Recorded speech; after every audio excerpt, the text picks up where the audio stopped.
direction that is a win for everybody. We're really excited about the Edie's family and their ability to stay here in the neighborhood where Sonia has grown up, and I've heard many stories about her family being in her home. And I'm really excited about Sarah Ann also being able to be redeveloped as well through Black Women Build, as we are standing as, in a sense, master developer. We're also really excited about the senior building that is to come that you guys are probably just hearing about for the first time, and our partner Arcturus, who has done a multi-million-dollar commitment to the next development. So we're very excited about building the senior building. But really what today is about is not exactly about the senior building. It's really about the community and all of the work that we did, and I would like to thank the mayor and his team for all of their guidance, and thank the commissioner for her guidance as well, and for everyone to come together. Thank you, Sonia, as well, and Miss Paulette Carroll, my dear friend for such a long time, for also being there as well. So thank you, guys. I know it's really hot, so I'm going to keep my remarks really light. Thank you. And now we'll hear from Shelley Halstead with Black Women Build. Shelley? This will be even more brief. No, I'm just super excited because I'm a carpenter and I love to build.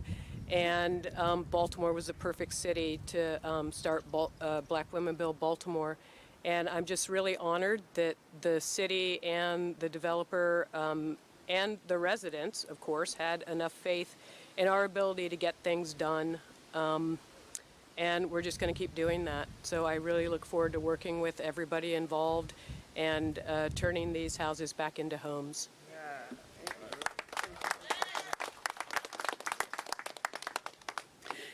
So as you can see, with everybody speaking today, this is the reason why I said when I came up to the podium to start that today is a great day in Poppleton. And I couldn't be more proud of the team that we have at DHCD that's been working on the negotiations with the developer and the outreach with the community. Deputy Commissioner Edwards has done a fantastic job helping to shepherd this through. And overall, with also thanking the Mayor Scott for his leadership and his commitment and his dedication to this, because we wouldn't have been able to do this without you and your leadership. We are focused on bringing everyone together and bringing a community together that has been divided and has been separated by what you can see behind you. Lots of vacant land right now that we're working towards coming up with the positive steps forward and how we're going to be advancing development. And I can promise you that time does not lapse, and we will not wait. And we are starting immediately. We might take a couple weeks here in the last weeks of June, but we are starting immediately, working with Dan and his team, working with all of the members of the community to look at what the opportunities are in Poppleton as we look to the rest of the about 9.6 acres that remain on how to develop those and what makes sense. And I can promise you this, that home ownership outcomes are a priority for us at DHCD, and they are a priority for Mayor Scott, and they are a priority for Dan and the development team as well. So with that, I'm going to open it for any questions that anyone might have. What is the status of the CHAP historic district for Sarah Ann? Is that no more? I believe that Kate, was that on the next agenda, or Kate or John? Yeah. Yeah, that should be on the agenda for the August CHAP hearing. Yes, sir.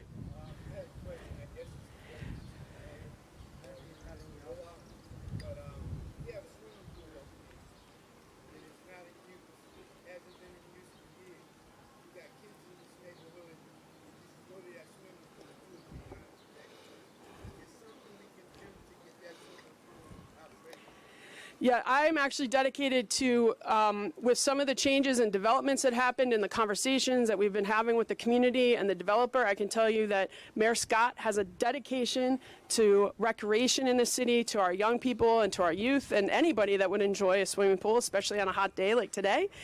And that I will be having conversations with Director Moore in Rec and Parks so that his team as well knows about the developments that are happening, what is shaping up, and also that home ownership is going to be an opportunity in Poppleton as we look forward, and that also drives some decision making around those amenities as well. So recreation space, green space, community space, those are all priorities for us as a city as we look forward to the rest of the development.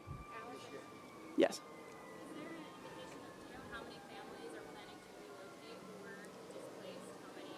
How many are coming back? At this time, we don't have that information, but I can tell you specifically for the tenants that used to live at the Sarah Ann properties, we will be connecting those tenants with Shelley and the Black Women Build to enter into conversations and negotiations on coming back to purchase a property for homeownership. What about Sonia? Did she want to speak? Oh my gosh. I don't know how we missed that. Miss Edie. At this point, too, Miss Edie, you need to come up and also speak. I apologize for that. I don't know how that happened. Come on.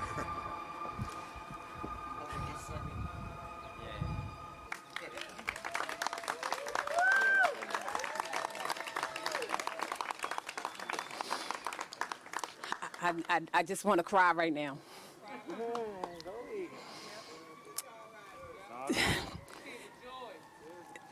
Thank you. This has been a long day coming since 2004 for me. For 2004 for my family, from 2004 from my neighbors. This has been a long time coming. And I thank God that my parents, my dad, who bought me this house, I thank God that he's still alive at 87 and is able to celebrate with me. I thank this administration, my mayor, my new housing commissioner. I thank you too, Ms. Kay Edwards, my councilman, Mr. Bullock, who, like he said, it was some tough love, But I thank them, because this is the time that these people were put in position for a time such as this. This whole development thing has been, for me, God orchestrated. This is where my knowledge, my wisdom, my understanding, my patience, everything, my strength, because it was times when I felt like people was trying to get me to give up. Even to my community, when it looked like I was the reason for things not moving forward. I thank Ms. Siobhan Gunn, who was our former president, who gave me the opportunity to take the lead as the community planning chair, to plan out a Poppleton plan that we could be inclusive to this development plan. So I thank this administration for finally hearing us, for finally seeing us, for finally giving us an opportunity to be at the table. Again, like I said, it's been a long time coming. I thank my organizers, Organized Poppleton, for coming out and supporting me when this thing became real to me, when I received that condemnation, that summons of condemnation in 2020. To get out here and put it in the public sight. I lost, yes, in the courts, but it was the public who allowed this victory today. It was the public. Y'all getting on Facebook, Instagram, supporting. This is what it's going to take for all of Baltimore City, community, the residents who are invested in these neighborhoods, who have suffered and lived through all of the disinvestment. This victory is for us, all of us. It's not just Poppleton. This is a victory for all of us, Baltimore City. So we're going to need just not Poppleton, but we're going to need the neighborhoods of all the Baltimore City to be out here, putting it in, letting our mayor and letting everybody know what it is that we need to let our neighborhoods be vibrant, be healthy, that others will want to come in and move into Baltimore City. That's how it's going to happen. So again, I thank our administration, but I thank the people who have supported this effort. I fought not to get a higher appraisal of my house. I didn't hire my lawyer to fight for me to remain here. I hired my lawyer because I wanted him to help me to fight the laws of eminent domain in the state of Maryland. And so for me, they kept saying, oh, eminent domain is unbeatable. But this is proof today that if you stand, if you don't give up, that everything is possible. God made sure that it was possible. So I just want to say thank you all again. Nicole, I just love you. I know I mean on a time frame, but I just want to just have this opportunity to just thank all of the media, everybody. Thank you.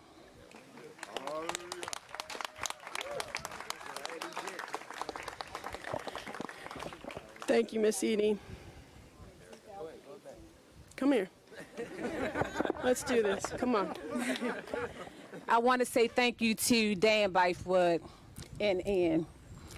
After a hearing that we had down at City Hall, we met out in the lobby and I told Dan, we can do this together. We work better together. And I thank you for this decision. And I look forward to working with you as you move forward with the development. Thank you.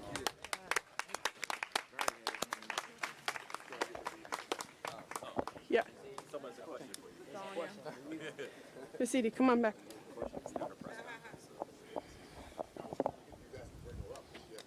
Oh, okay, yeah. But, yeah.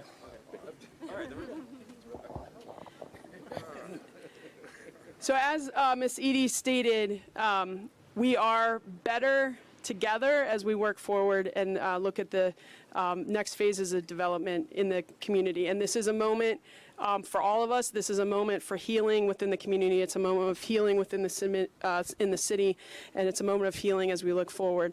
At this time as well, does anybody have any additional questions that would cover Miss Edie and the properties at 319 and 321 North Carrollton, or any other points of what's been announced here today?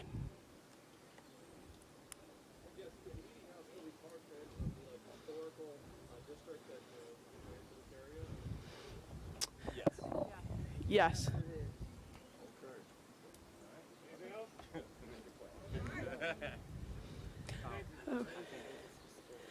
Picture, yeah. Okay. Oh, is there one more question? Yes. So I know development takes time, and so the neighborhood's going to have to wait on some things to be done. But in the meantime, we're going to be able to keep it cleaner, grass cut.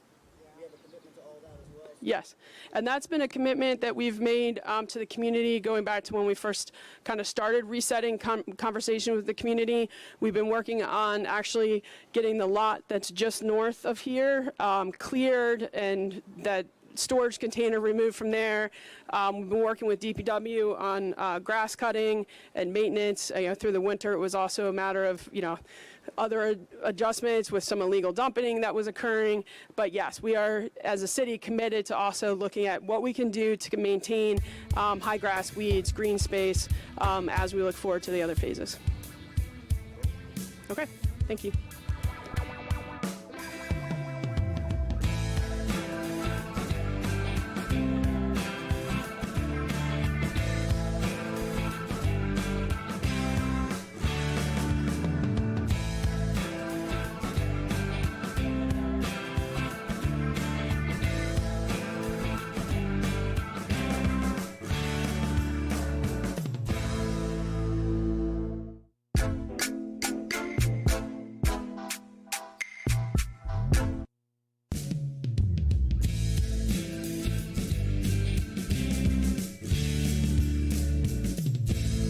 All right. Good afternoon, everyone. I want to thank our young people, our business community, our government, community, elected officials, philanthropic leaders, all that are standing here with me today, including our great state senator, Senator Antonio Hayes Sr., our great councilman, senior, our great councilman Chris Burnett as well, our city administrator, both of my deputy mayors, Faith Leach and Ted Carter, also to our great friend Dr. Jenkins for his steadfast leadership and partnership with Coppin throughout the years. For the past 2 summers, Coppin has partnered with the Mayor's Office of African American Male Engagement to host a Rites of Passage program for young men across Baltimore. And this year, some of this year's participants are standing with us today. And before I get started, I want to also recognize Dr. Deborah Brooks, the new Executive Director of the Mayor's Office of Children and Family Success. Dr. Brooks joins my team with more than 30 years of experience in education, most notably for me, being the former principal of my neighborhood elementary school, Moravia Park Elementary Middle. Please join me in welcoming Dr. Brooks to the team. Or better say it, to another portion of the team. Dr. Brooks was already on the team. In a short while, we'll begin a meeting with a cross-section of community and business leaders, government officials, and individuals with lived experiences to discuss how to make our streets safer for everyone. Despite their differences, everyone here shares a common goal, doing whatever they can to see Baltimore live up to its greatest potential. The objective of this group is to continue the conversation around what we can do to provide more options and enhance supports for those young people who squeegee work as and see it as their only option and best option for earning income. Today, as a community, we will work to identify next steps and prioritize the work ahead. As I've said many, many times before, this issue is not new. I know that our good councilman shared a video from 1985 with former Mayor Schaefer discussing this very issue at a time where I was 1 year old. This is something that has been in Baltimore for decades. And while it is not new and not a new problem, it will require some new and different strategies if we're going to solve what has been a long-standing challenge for us all. To say it very simply, I will not do what was done to me. We will not kick the can down the road. It will require us having difficult conversations, extremely difficult conversations, with a diverse set of voices who all care about the city. That is what today represents. And in the coming weeks, we look forward to providing updates on this work and letting the people of Baltimore know how we're working for them to bring solutions to this issue that has plagued our city for generations. Thank you. Questions? There are none? All right, great, we're gone.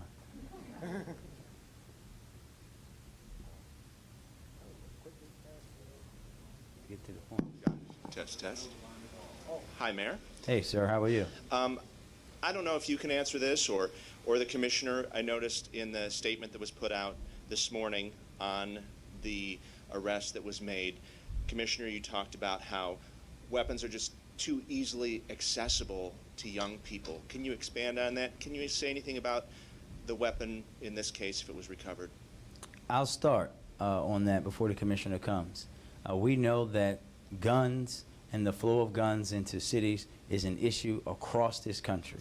And while I was at the White House on Monday celebrating the first big gun legislation in over 30 years and all the work and money that's baked into that to help us deal with that, you heard from our president, you heard from our vice president, you hear from folks like me all the time. We have to do a lot more because it is easier in some communities for folks to get a gun than it is to get fresh produce. And we have to get to a point, not just here in Baltimore where over 60% of our weapons come from other places, but in this country where we value the lives of American citizens more than the lives and the sanctity of American guns, which seems to be out of whack for me.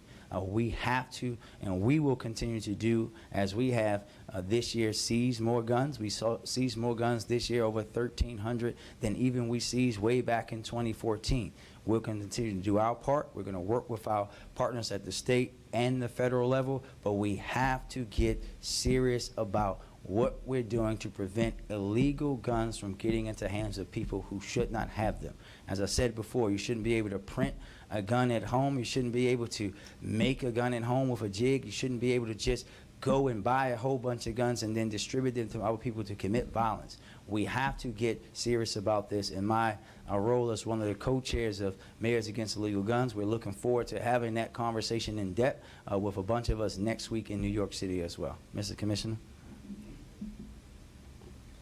Thank you, Mr. Mayor. Look, as we stated, we've made an arrest in this case.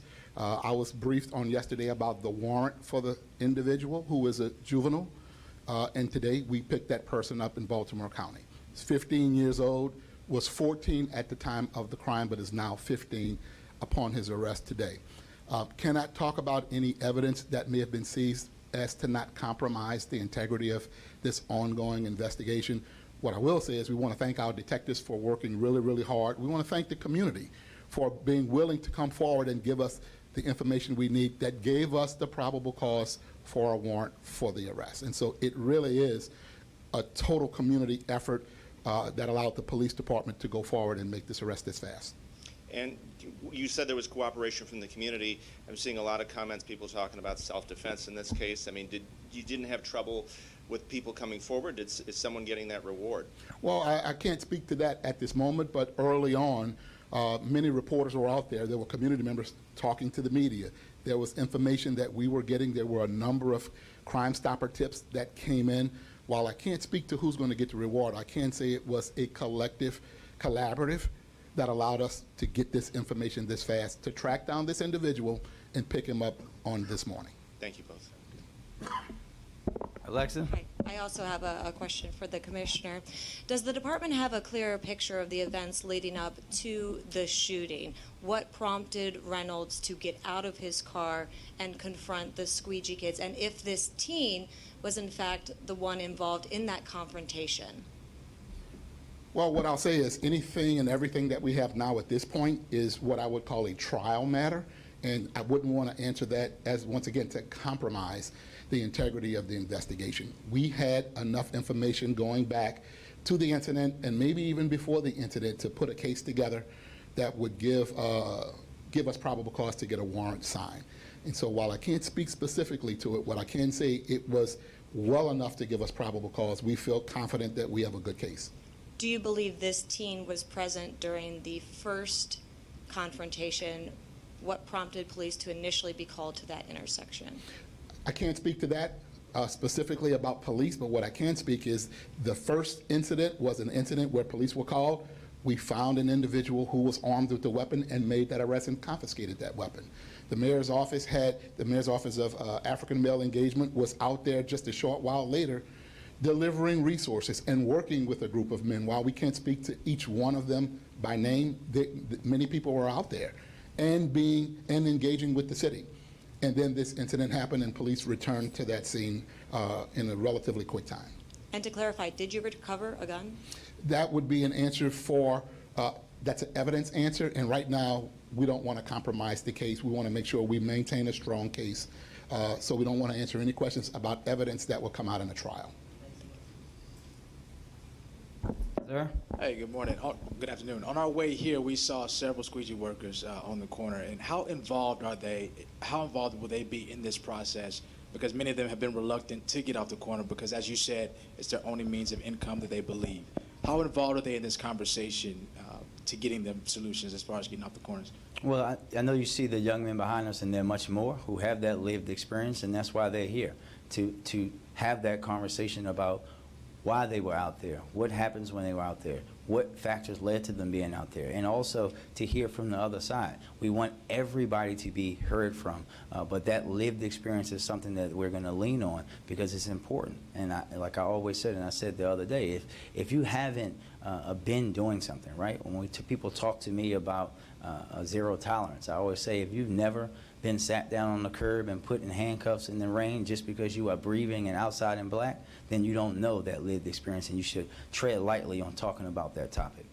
And have you heard about the different prosecution efforts, as far as the different approaches that the different candidates are taking Have you seen any that you would align with your administration so far? Well, what I'll say about candidates is that candidates are candidates. We'll focus on the work that we have to do today, and we, as the executive branch, we will continue to do our work. Candidates can say and do whatever they want during election time. This, for us, is about work that we have to do and that we were doing long before the events of last week, and we're going to continue to do here at Coppin and across the city. Mackenzie? Hello. We've been hearing from a lot of people who say that they're taking different routes into the city. They're avoiding the inner harbor. They don't want to deal, they don't want to encounter a squeegee kid. They don't want to be put in that situation. We know there are several laws on the books that aren't being enforced right now when it comes to panhandling, aggressive panhandling. How are you, as an elected leader, upholding the oath of office that you took when we've heard you say that you don't want to see these kids cleared from where they're doing this activity? Well, I think, Mackenzie, we know that truth and your station doesn't go together, so we'll start there. I didn't say that we don't want to see kids cleared because they're squeegeeing. What I said is we have to be mindful, again, in Baltimore, when you all were running stories last month about a TV show that highlighted what happened the last time corners were cleared in Baltimore and how many Black lives were ruined just because they were out there. How many families were destroyed? How many times I personally had to be set on the curb? How many times I personally was pulled over just because I was breathing in black and in Baltimore that someone felt uncomfortable with me being there? That's the kind of the conversation that we have to have as well. We will continue to, and I'll let the commissioner talk about how we enforce laws, right? We just talked to you about an arrest made at one of those locations. But we're also going to do that in a constitutional matter as approved by the Supreme Court, as we are talking with our consent decree judge and the monitoring our law department about what we can do, not about what sideline folks who think they know. Right? And we're going to work to solve this issue with everybody, with our business community, with our philanthropic community, with those with lived experience, with people in the community that want to step up and help and change Baltimore for the better. Because the reality is, as much as uncomfortable as it may make folks be, this mentality of just moving black people because they are there is what got Baltimore in a consent decree, is what makes us, as the home of the invention of redlining, one of the most racially divided cities in the country still today. We have to grow out of that and understand that we will hold people accountable for their bad actions, but we will not go back to recriminalizing just being black in Baltimore, period. Did you want to have the commissioner weigh in? He doesn't need to. I said everything that needs to be said. I thought you said you wanted to have him explain the enforcement. Sarah, you want to add? That's up to you. I will. Come on, go ahead. When it comes to enforcement, right now at this very moment, in federal court, in Judge Berdar's courtroom, our city solicitor, I believe other members of the solicitor's office are engaged with the Department of Justice right now. The judge and the monitoring team in a meeting where I was supposed to be, but I chose to be at this meeting, having conversations about the constitutionality of enforcing that, because the Supreme Court has weighed in, and for years we have been given guidance about how to interpret that and how to enforce, what to enforce, when or when not to. Right now they are working on guidance to give the police department that I will in turn give our department, and that conversation is being held at this moment as we speak. Mayor, what do you say to drivers then who are, whether they're from the city or not, and they want to come and help the city grow economically, and who are afraid of what could happen because they've seen violent incidents play out at corners? What I'll say is that we know that violence is an issue everywhere, right, across this country right now. And when you see that folks, despite the things that are said, if you went to Oriole Park on Saturday, you saw that it was probably as filled as has been since opening day, right? When you see folks continue, it'll be that way on Saturday when M&T Bank is filled for a soccer friendly. Folks are going to still come into the city, but what I would tell folks is that if you have that kind of experience, report it to the police. Don't leave. Allow us to come and investigate it. But also understand that those young men are human too, right? And that no one was born and raised and decided that, like, yes, this is what I want to do for my life. This is how I want to provide for my family. No one wants to go out there and stand in Baltimore in July and August in 95-degree heat with 100% humidity and stand out there all day. This is an issue, again, Mackenzie, that has existed longer than you and I have been alive. And what we can't do, if you haven't seen the 1985 media stories where we're literally answering the same questions and folks are offering the same solutions, where I come from, doing the same thing over and over and over again and expecting different results, is called insanity. And that's exactly what they have been doing, at least for the time that I've been alive. Thank you. Dave? Hi, thank you. I'd like to roll 4 questions into one about the incident. What will the police charging documents say regarding what happened, since they are going to be a public document? What did your detectives say are in those documents? How many times was the victim shot? Did the 15-year-old actually live in the Essex area? Or Squeegee people coming from the counties as well? And is there a count of how many? and I'd be happy to repeat all those. Well, I've been to both public and private schools, and that doesn't equal one question. That's not one. That's a fancy way of asking. That's a fancy way of breaking the rules about how many questions you can answer. Number one, it was good police and good detective work that tracked us to this individual in Baltimore County. While we can't say where he lives, it was good detective work that allowed us to track him there and make an arrest without harm and without incident. What we can say is, see, I forgot your first question. What will police charging So documents we are not in say possession of the charging documents as of yet and are unaware of what's in those charging documents. What did your detectives say will be in those documents? I have not been briefed as to what the detectives would say would be in the charging document. I believe what is in the warrant will be in the charging document, though I've been briefed that we had a warrant on yesterday for his arrest. He was arrested today, and it will be parallel to what's in the warrant. And can you talk about the warrant then? I cannot. What I can say is that we developed enough evidence that warranted probable cause that the court commissioner saw fit to sign because he or she agreed that we had probable cause. A relative of the victim told me he was shot 5 times. Can you confirm that or tell us how many times? I cannot.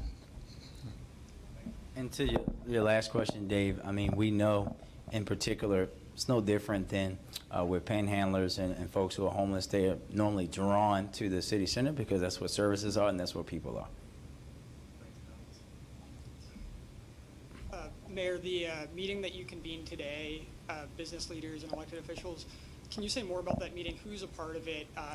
What are y'all accomplishing there? Well, this is the first one, right? What we're trying to do is bring all the impacted parties here, right?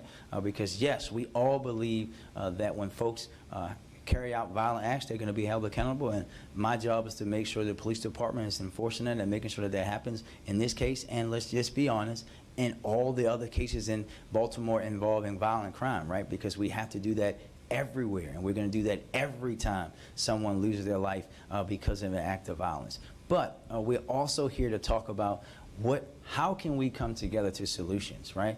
What are our solutions? Not just from an enforcement standpoint, but that's going to be a part of it. How can we provide opportunities? What kind of programs can we create as far as jobs? What kind of support services can we bring? And with the wonderful business and philanthropic community that we have here in Baltimore, the full weight of my city government, the young people that have that shared experience, our other elected officials, our community members that are going to be involved, I have no doubt that while it is going to be uncomfortable, and I'm going to say this again, if we were willing to be uncomfortable many, many moons ago, we wouldn't be having this conversation. Being uncomfortable is necessary in order for us to come out of the other side of this with something that will help us to start to bring a resolution to this issue. Two questions on that. Can you say who's a part of this group? There's a long list, so we'll send it to you. I don't want to get in trouble reading, and I might leave somebody out, and then I'm going to have to deal with that later on. That'd be great. You talked about not wanting to kick the can down the road, that you've been left in a difficult position by failures to address this over previous mayors over the years. What's different this time around? What concretely are you going to do to address this differently? Yeah, thank you for that. And let me be very clear. This is not just about my predecessors, right? Because many of them had the same thing. This is about Baltimore. Baltimore failing to address this issue. From a government standpoint, from a business standpoint, community standpoint, everybody has failed to address this issue, and we have to understand that that is a harsh truth for us. What's different about it this time is that we're not going to stop.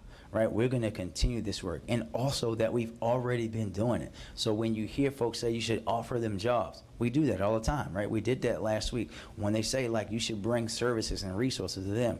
Dr. Bunley and our team go out to these corners, and they do that all the time. This is about now, and me as the leader of the city going to everyone and saying, okay, everybody be involved in part of this. How can you help? Who wants to help? What can you offer us so that we can set a path for how we can deal with this issue, as my grandmother would say, from the rooter to the tutor, right?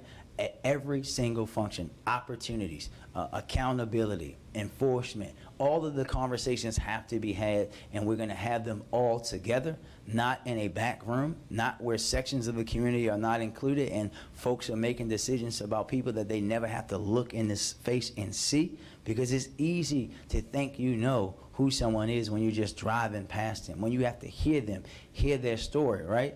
It's a little different. It's easy to think you know someone if they're just in their car. When you have to hear their side of it, it's different. And you have to start that kind of reconciliation as a part of this process too, because I was just telling a young man before we came over there, they asked me like, what's something that you did that you are proud of, that you feel good about? And I told them, one of the strongest things that I've ever done in my life is look a young man in the eye that actually had a gun pointed towards me and forgave him and talked about how we can resolve that issue.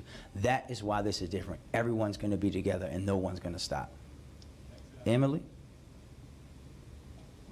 Mayor, we know your staff has begun meeting with some business leaders already since this incident happened. What are you hearing from them already, and are there concerns that are different than past conversations that have been had about this issue? No, not really. You're hearing the gamut. The most important and most common thing we hear is that I'm willing to help. Right? You hear everything from the gamut. Some folks, you know, they're focused solely on enforcement, right? And they have to have conversations with them about the wording and what that means. But everyone at the end of the day wants to work on the issue, and that's the most important thing. And originally there was supposed to be a plan presented today from your youth cabinet. When can we expect that? That's it. Faith ran out. I don't know, Emily, but I'll make sure that if Faith was here, I would have an answer very quickly, but we'll get it to you very shortly. And this is for the boys and young men of color work that they've been leading. It's been great bringing partners around from around the city to address long-standing issues that have been ignored in Baltimore for too long. Thank you all.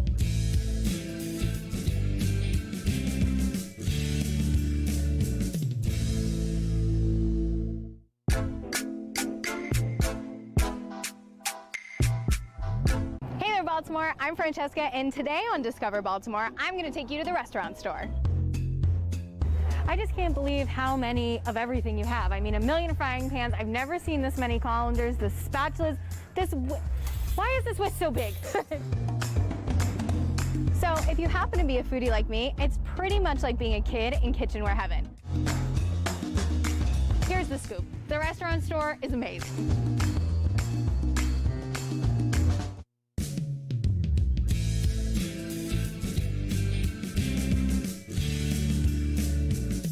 Good morning, everyone. Thank you for coming. This is the Bridges Coalition relaunch of the Yes on My Block campaign. I forgot for a second. We are super excited to have you in the space. This is Nomu Nomu, an artist collective that's been open for about 6 or 7 months. And you can see there's beautiful artwork on the wall. You can take a look whenever you get a chance if you would like to. And behind me is the meat and potatoes of the installation. We have the booths in which people who could or who would use drugs would come and do so that, you know, we can make sure that they were safe.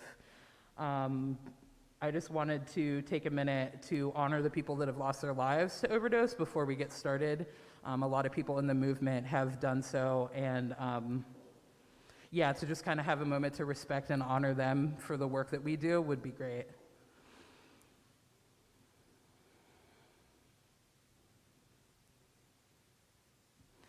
Thanks. I'm Samantha Kerr. I'm a member of the Bridges Coalition. I also work with BHRC, and I'm the communications manager for that organization. I think it is time to introduce Mayor Brandon Scott, someone that I am incredibly grateful for because not only does he care for the community, but he cares for people who use drugs.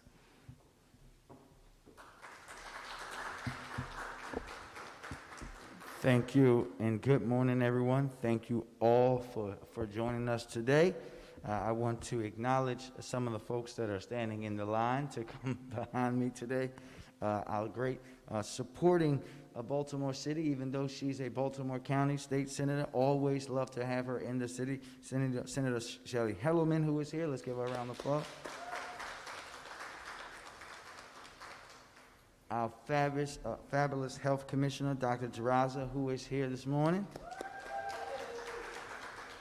I think this may be the first time ever you guys have seen Dr. D and I in public, and we weren't talking about COVID, so hooray for that. Rajani, who is the co-founder of the Bridges Coalition and has the best hair color in the city because it's blue. That is because it's blue and gold, of course. And also William Glenn Miller, co-founder of Be More Power. First, I want to thank the advocates and service providers from the Bridges Coalition who do the important work every day on the ground and who have been integral in building literacy and relationships around this very issue.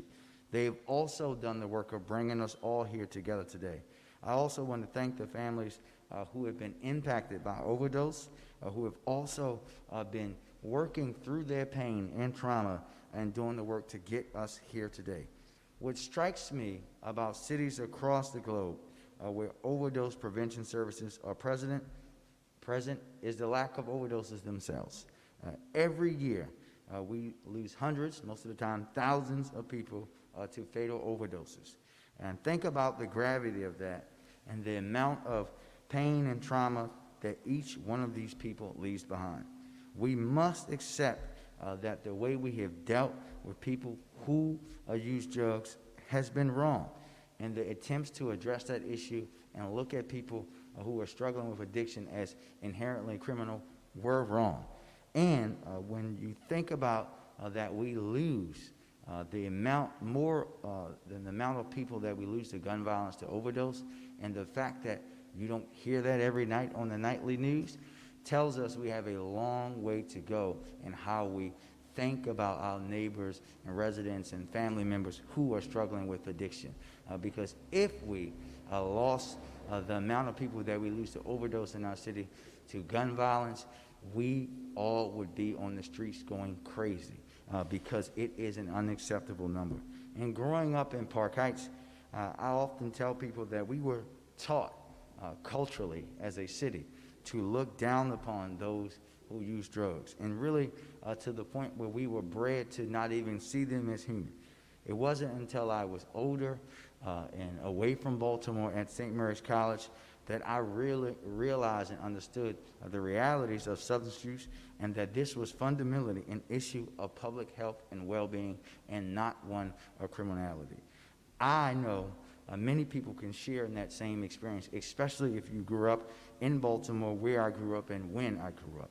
On a cultural level and a political level, we have to transform our understanding and be open to new ways of meeting people of where they are. Dehumanizing people and investing in punitive measures in response to this great challenge does not help our community stay healthy, nor does it keep people alive, and we all know it didn't make our communities any safer. For far too long, this war on drugs has forced people who use drugs to face incarceration, suffer social and emotional isolation, and engage in risky behaviors that put their lives and others' lives at risk. These punitive policies have done nothing to curb the overdose crisis in our city and cities across this country. Last year, over 2,500 Marylanders died from an overdose, nearly an 8 people per day, and a 17.1 increase percentage from 2019. Marylanders and Baltimoreans deserve better. They deserve to live. They deserve to be treated with respect. They deserve to get the support that they need. Overdose prevention sites, or OPS as we call them, are safe community spaces that give people who use drugs a place to use and access life-saving interventions, like naloxone support networks. Over 150 overdose prevention sites exist in 12 countries around the world, and many have been operating for decades. They meet people where they are and are a proven solution to the opioid overdose crisis. Data has shown that overdose fatalities dropped 35% in the area around a single OPS opening within 1 year. Additionally, OPS has a great record of helping participants begin and continue recovery, whatever that means for them, because we have to be very clear that recovery is different from individual to individual. There is no cookie-cutter approach. That is also one of the things that we have gotten wrong over the years. Simply put, a overdose prevention site can save lives in Baltimore, and saving lives in Baltimore is my top priority. We have to reimagine the way we think. We have to grow our emotional capacity to understand this issue beyond the fact that this is a criminal behavior. It's not. And at the end of the day, what all of us want is for people to not die from overdose. So we owe it to ourselves, to our city, to our neighbors, to those that we lost to overdose, to try new ways that have been proven, even if they're going to make some folks in our community uncomfortable, even if we're going to have to force them to understand that the ways that we have been working are broken and don't work. We are trying to save lives, and that's why I'm here today and in full support. Thank you.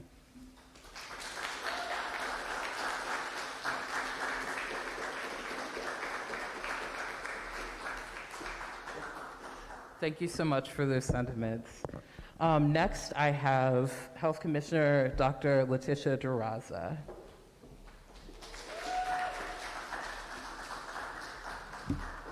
Good morning, and thank you, Mayor Scott, for your very progressive leadership. Thank you to the Bridges Coalition for the opportunity to speak today about work that is being done to protect and support the overall health and well-being of our residents. As many here know, reported substance use in the United States spiked 105% between 2010 and 2020, with more than 68,000 deaths due to the opioid overdose in 2020 alone. Here in Baltimore, we lost 1,028 lives to drug and alcohol-related intoxication in 2020. This represents a 165% increase from 2015 to 2020. And while there are many, many efforts by local, state, and federal authorities to end America's opioid crisis, few have been as progressive as the approach we are here to champion today. As your Commissioner of Health, I support the responsible exploration of overdose prevention sites. These innovative facilities provide quality healthcare services such as clean needles, on-site monitoring, and rapid intervention in case of an overdose. The first overdose prevention site was opened in 1986 in Switzerland. Today, there are more than 150 overdose prevention sites operating in more than 60 cities in a dozen different countries, including the U.S. To date, in more than 30 years of data, there's never been a death attributed to drug usage at an overdose prevention site. New York in 2021 became the first and only jurisdiction in America to open an overdose prevention site. It is my hope that we are poised to be the next city to embrace 3 decades of best practices and more than 100 peer-reviewed studies that have consistently shown the positive outcomes and impacts of overdose prevention sites. Those outcomes include increasing entry into substance use disorder treatment and the delivery of medical services, preventing overdose deaths and safely managing on-site overdoses, providing a safe place for people to find connection and care without a fear of stigma or criminalization, reducing the amount and frequency that clients utilize illicit substances, reducing public drug use, as well as offering syringe exchange and providing and reducing syringe and other drug paraphernalia litter. Also, we've seen a reduction in HIV and hepatitis C risk behavior and an overall savings in costs due to the reduction of disease, overdose deaths, and need for emergency medical services. A Baltimore-focused 2017 study found that $1.8 million annual investment in an overdose prevention site would save the broader healthcare system at least $7.8 million each year by reducing infections such as HIV and hepatitis C, as well as costs associated with ambulatory services and ER visits. For years, we've struggled with this epidemic. Now is the time to embrace the science that has definitively shown that overdose prevention sites are effective, fiscally responsible, and most importantly, they save lives. I'm hopeful that the vision put forth at this event comes to pass one day in the near future. Tens of thousands of lives are at stake, and we shouldn't wait a moment longer to implement public health solutions that are proven to save lives. Thank you.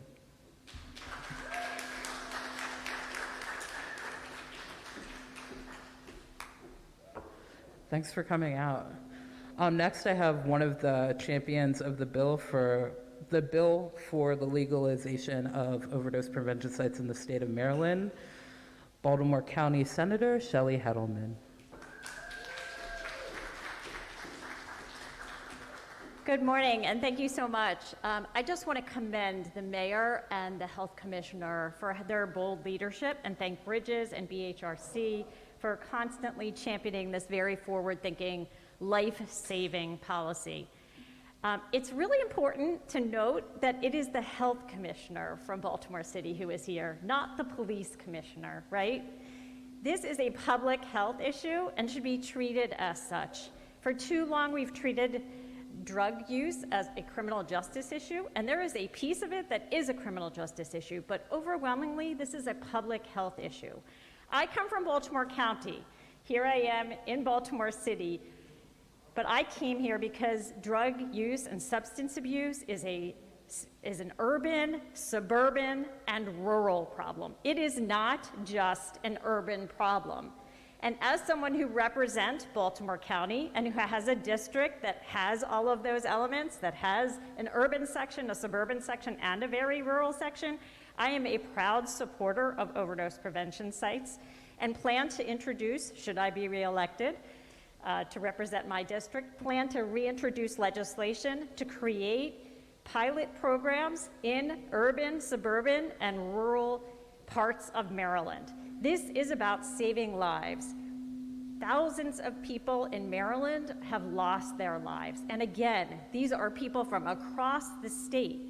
This issue knows no bounds. It knows no racial bounds. It knows no economic bounds. It affects everyone.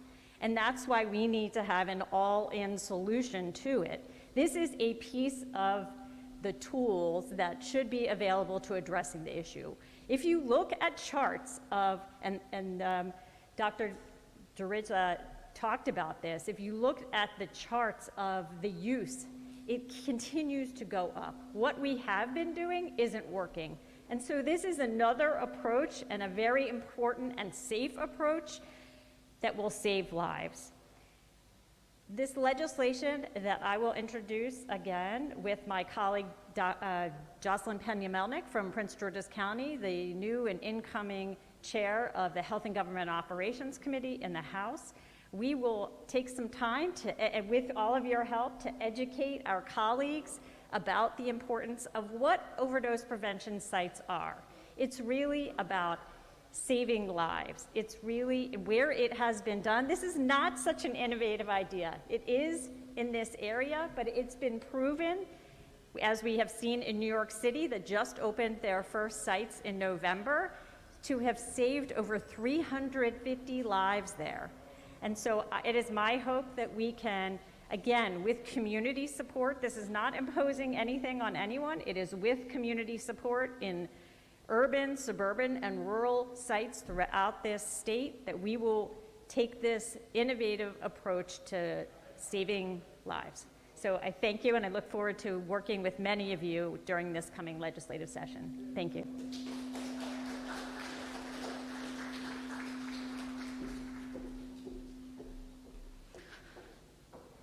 I just want to take a minute and say I'm so grateful that everybody's here right now. I know that's probably not what I'm supposed to do, but I'm so grateful to have everybody in this space.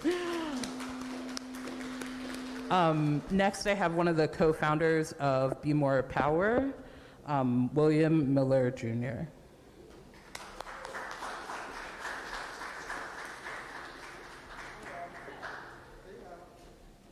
And tiny William Miller.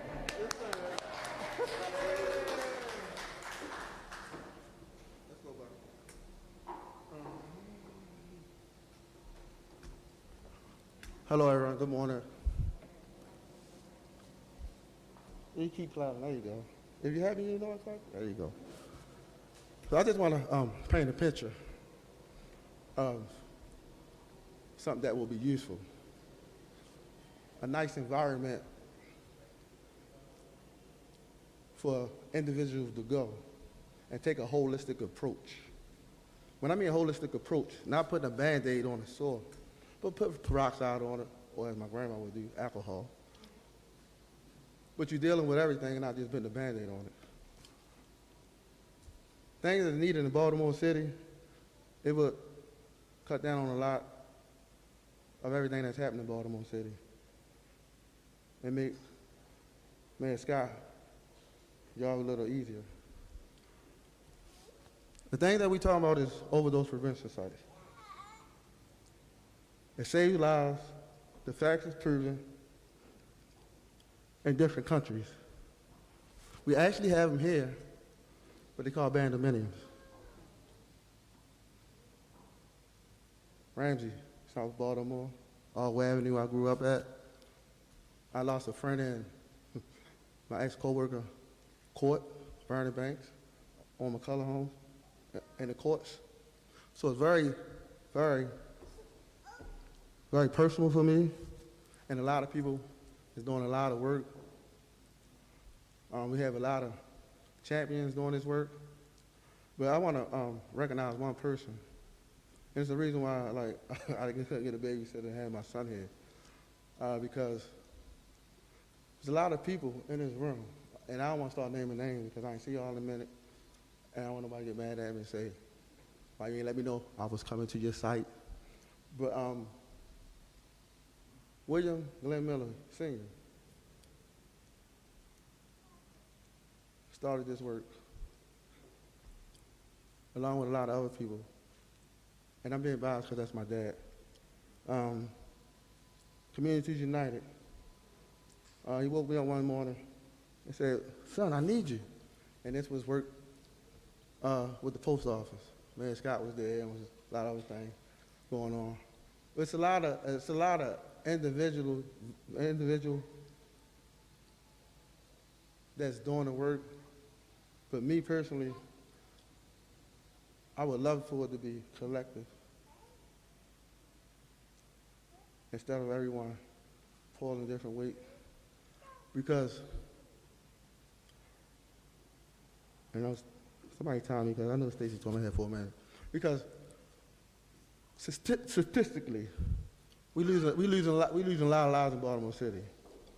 With the funding that we get, we can do a lot more making people feel good about themselves.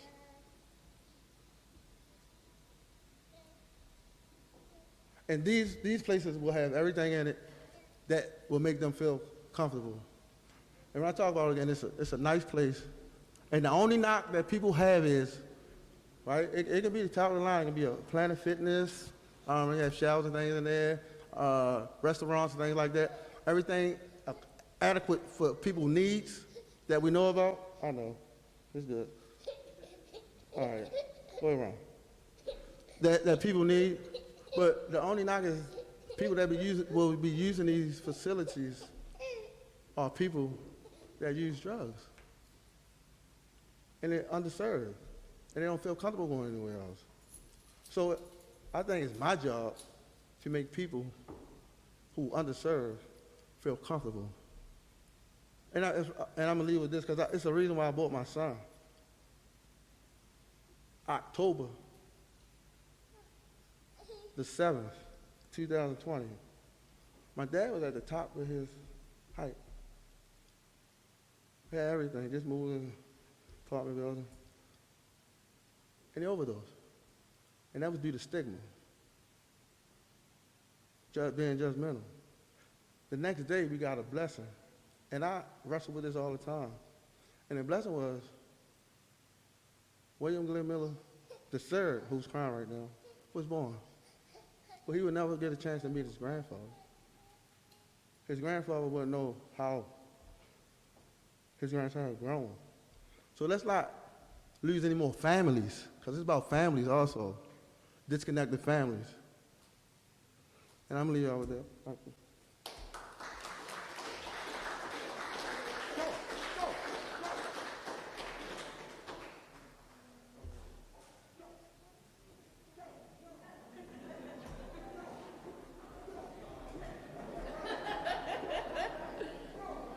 And he's gone.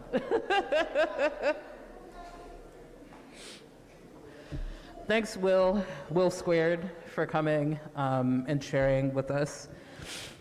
It's really important to hear from all people that are in this journey together. And last but never least, one of the co-founders of Bridges and someone who's been working tirelessly for this fight for the last 5+ years, Rajani Goodlavaletti.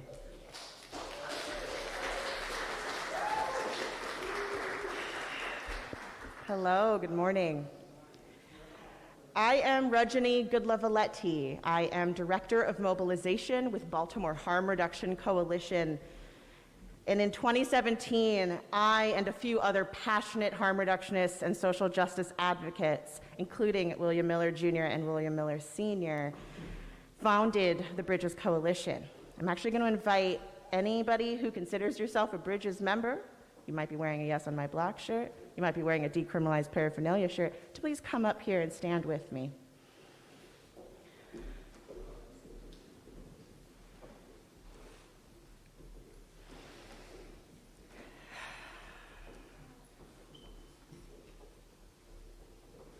Bridges is an advocacy coalition aimed at the legal authorization of overdose prevention sites, otherwise known as safer drug consumption spaces or safer injection facilities.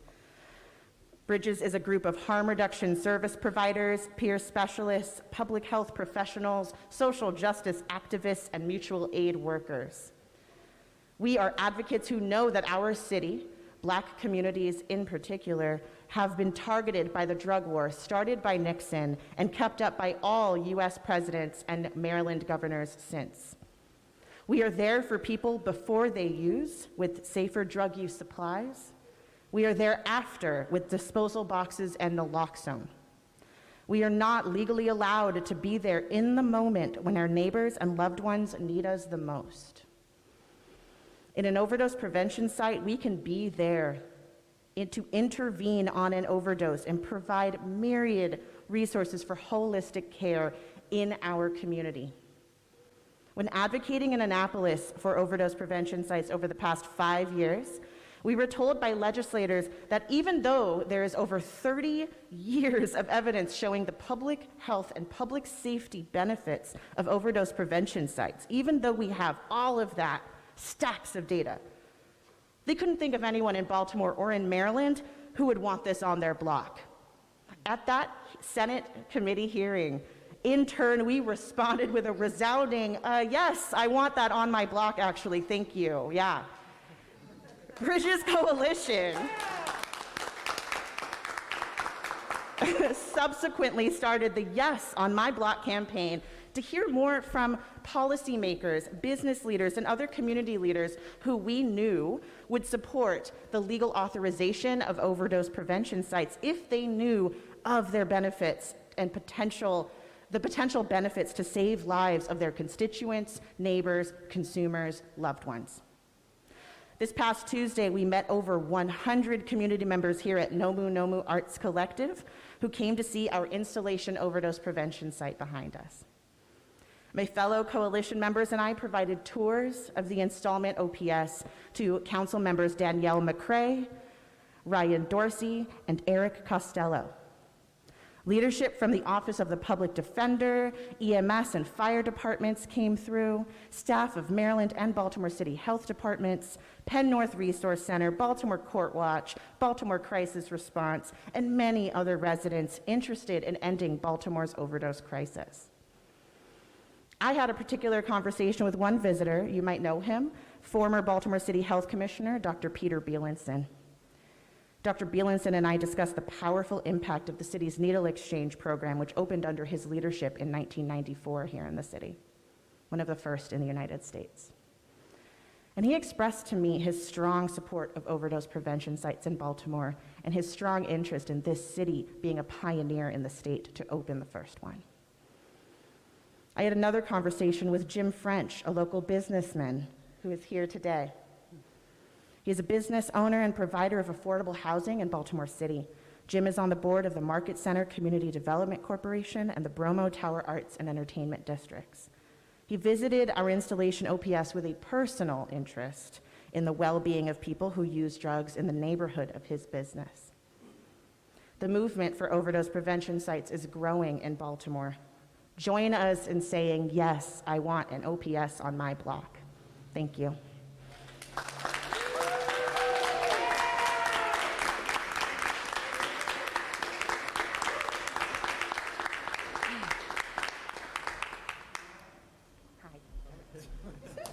I mean, honestly, I don't really know what to say other than that. Other than thanks everybody for coming.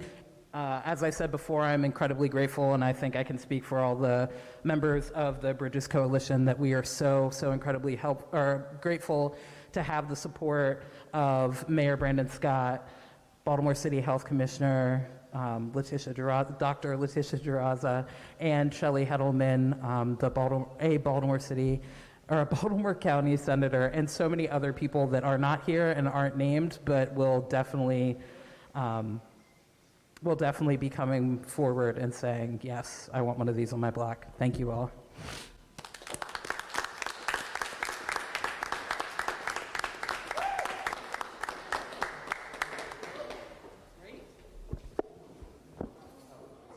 Senior? Hold on, your mic isn't on. There's a whole mic. That's a whole situation. Thank you. I have a two-part question. One of them is off topic, so maybe afterwards it's... You can go ahead. You're good. Can you speak to your coalition you're forming to help address what's happening with the Squeegee kids?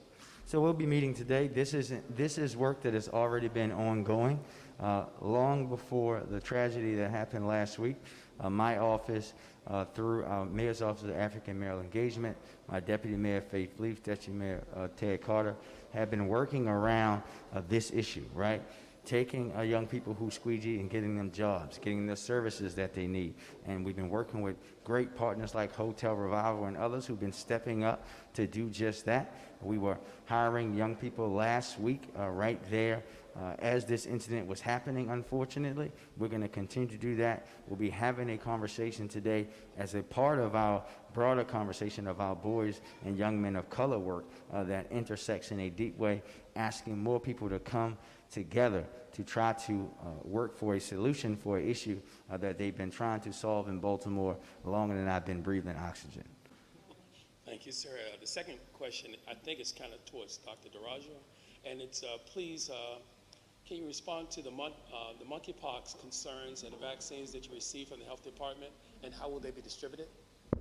Absolutely. So first, I do want to thank the Maryland Department of Health, who receives the initial allocation. So the CDC always allocates to the state health department first. We've been working closely with them for weeks to identify what appropriate eligibility criteria is. So just as a general data update, there were currently 5 cases in Baltimore and 23 cases in Maryland.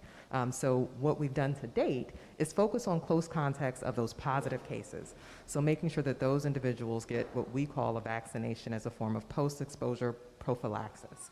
We'll continue to do that. As we identify cases, we'll focus on those close contacts because vaccinations right now for monkeypox are still a limited resource. Again, we're working with the state to try to get more, but they do remain limited, so the focus is very much on those that have had known contact with a positive case. Thank you, Mr. Mayor. Thank you, Doc. Appreciate it. Anybody else? Bueller? All right, thank you.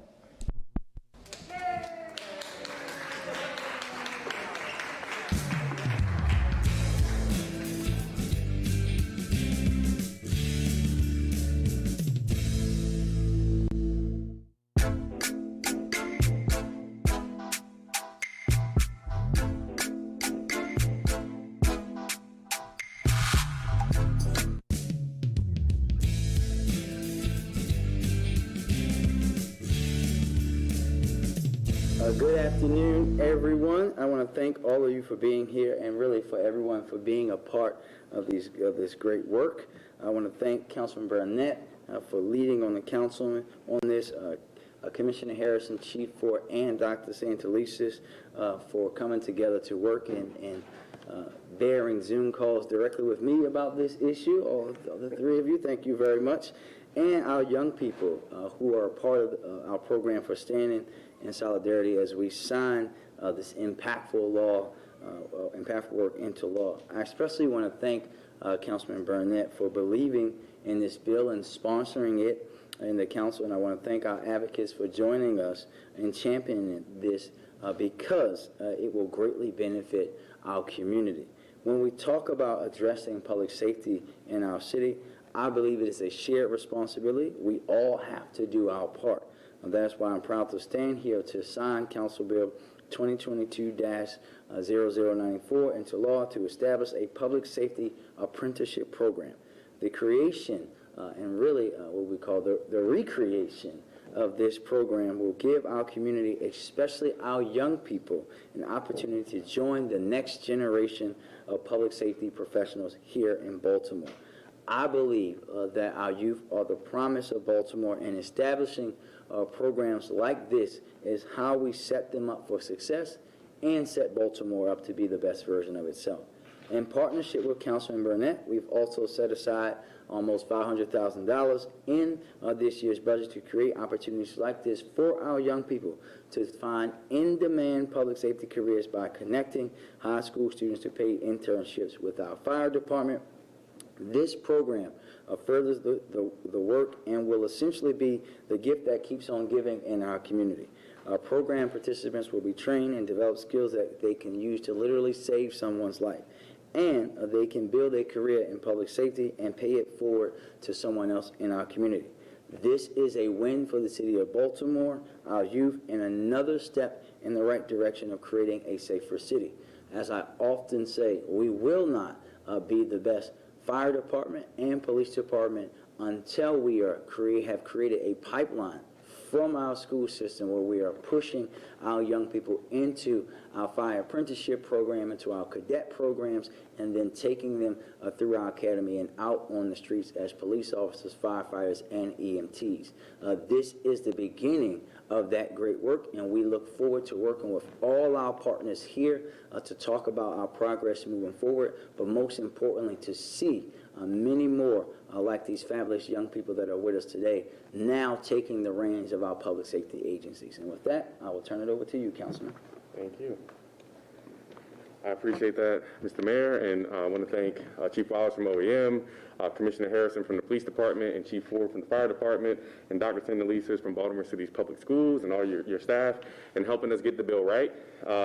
We worked for months to craft something that would not only work for the agencies, but work for the young people to ensure that there are robust opportunities, robust programming for young people to enter fields in public safety.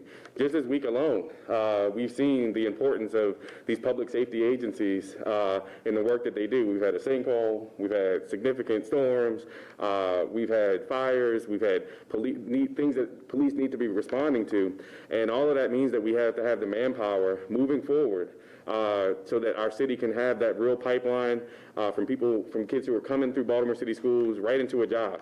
I represent Edmondson Westside High School, which has a number of robust vocational programs, and have had extensive conversations not only about this bill, but about the need for creating as many opportunities for young people at Edmondson Westside and any of the other programs across the city of Baltimore, so that our young people can have choices, right? I don't like the way we frame sometimes where we say, if they don't want to go to college. No, these are great careers. These are great careers that you can go right into and make a livable wage and give back to the city of Baltimore. And I think that matters. And so the more we can push and create these kind of opportunities in collaboration with Mayor Scott and our agencies here today, I think our city will be better for it. So I just want to say thank you to all for making this possible, and thank you to my colleagues on the City Council for their unanimous support of the Hometown Heroes Act. And also would not be here. The legislative process is a grind, and I want to thank Sam Johnson from Legislative Services for his many, many revisions on this bill and helping to move this forward. It's a team effort, and I just want to say thank you to everybody, and I'm looking forward to seeing this let's get off the ground. Thank you. Dr. Ash, you want to say a few words? Yes, ma'am.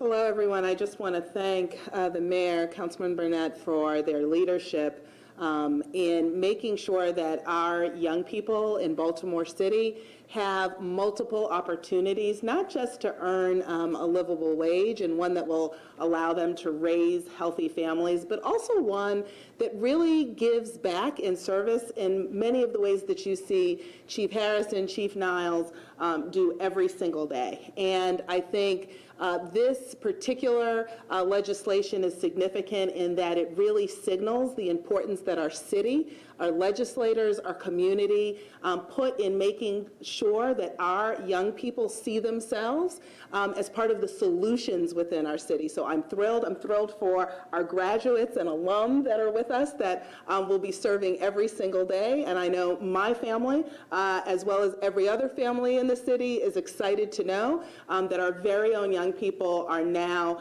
the ones that are serving and helping us to all live full and better lives. So thank you again to both the mayor and the councilman.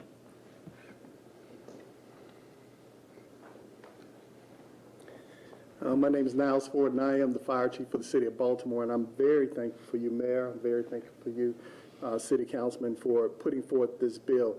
It gives us an opportunity to expand on a program we've been working on for a while. In fact, we have two individuals, if you see the two individuals to my right in blue shirts, darker blue polo shirts. They actually came out of the high school program. So they graduated from high school and came into our organization. We also have two people here with brown shirts on. They just finished high school and they just joined the cadet program.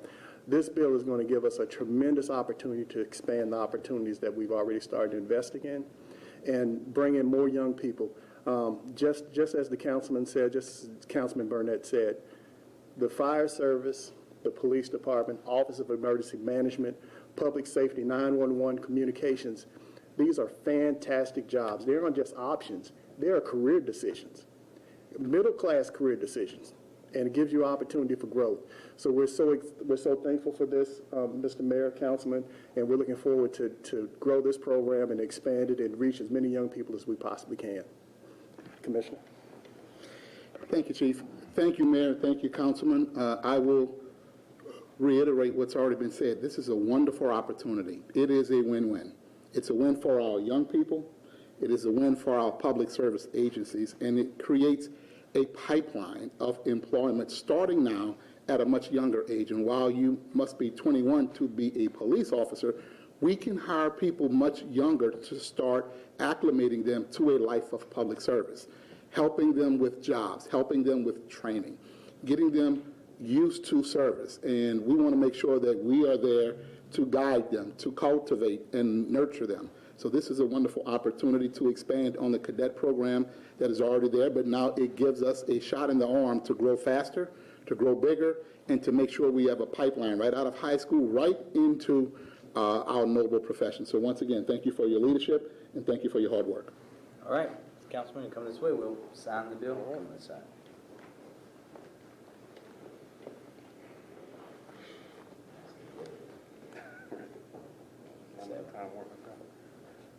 Oh, I know you are.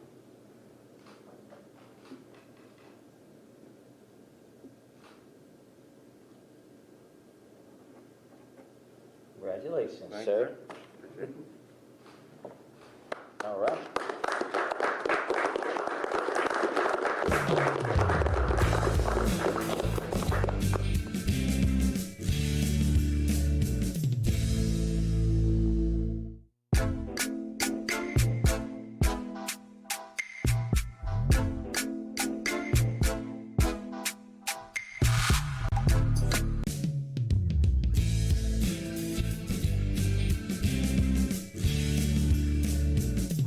All right, we are here today to swear in two members to the Baltimore City Fire and Police Employees Retirement System. Two gentlemen actually who need no introduction. Both served here in the city of Baltimore in the fire department for quite some time and are great leaders. So we will swear you both in. First, Battalion Chief Josh Fannin, and then Retired Lieutenant Thomas Nosak, who we all know very well here in the city of Baltimore. So gentlemen, if you can raise your right hands and repeat after me. When I say I, say I, and then when I say, you just say your name, and then we'll go from there. I, Josh Massey, do swear do swear that I will support the Constitution of the United States that I will support the Constitution of the United States and that I will and that I will be faithful and bear true allegiance be faithful and bear true allegiance to the state of Maryland to the state of Maryland and support the Constitution and laws thereof, and support the Constitution and laws thereof, and that I will, to the best of my skill and judgment, to the best of my skill and judgment, diligently and faithfully, without partiality or prejudice, execute the office of, all right, trustee of the Baltimore City Fire and Police Employees Retirement System, trustee of the Baltimore City Fire and Police Employees Retirement System, according to the Constitution of Maryland according to the Constitution of Maryland and the laws of Baltimore City. and the laws of Baltimore City. Congratulations, gentlemen. All right. Mr. President, you are first, sir. Gotcha. And I know you already have a pen on today, so I will hand you that one, sir. I got something for you too. Oh, God. Oh, thank you, I sir. forgot one of those. Oh, I don't think I did, but I have it now. That's our challenge for you. Sir?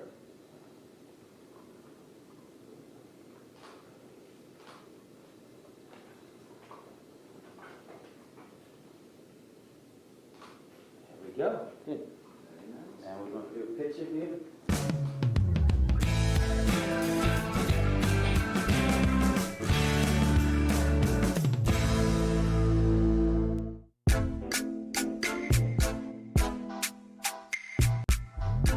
What's up, Baltimore? I'm Gabby, and you're watching 5 Minutes with Gabby. Look what I have in my hands today.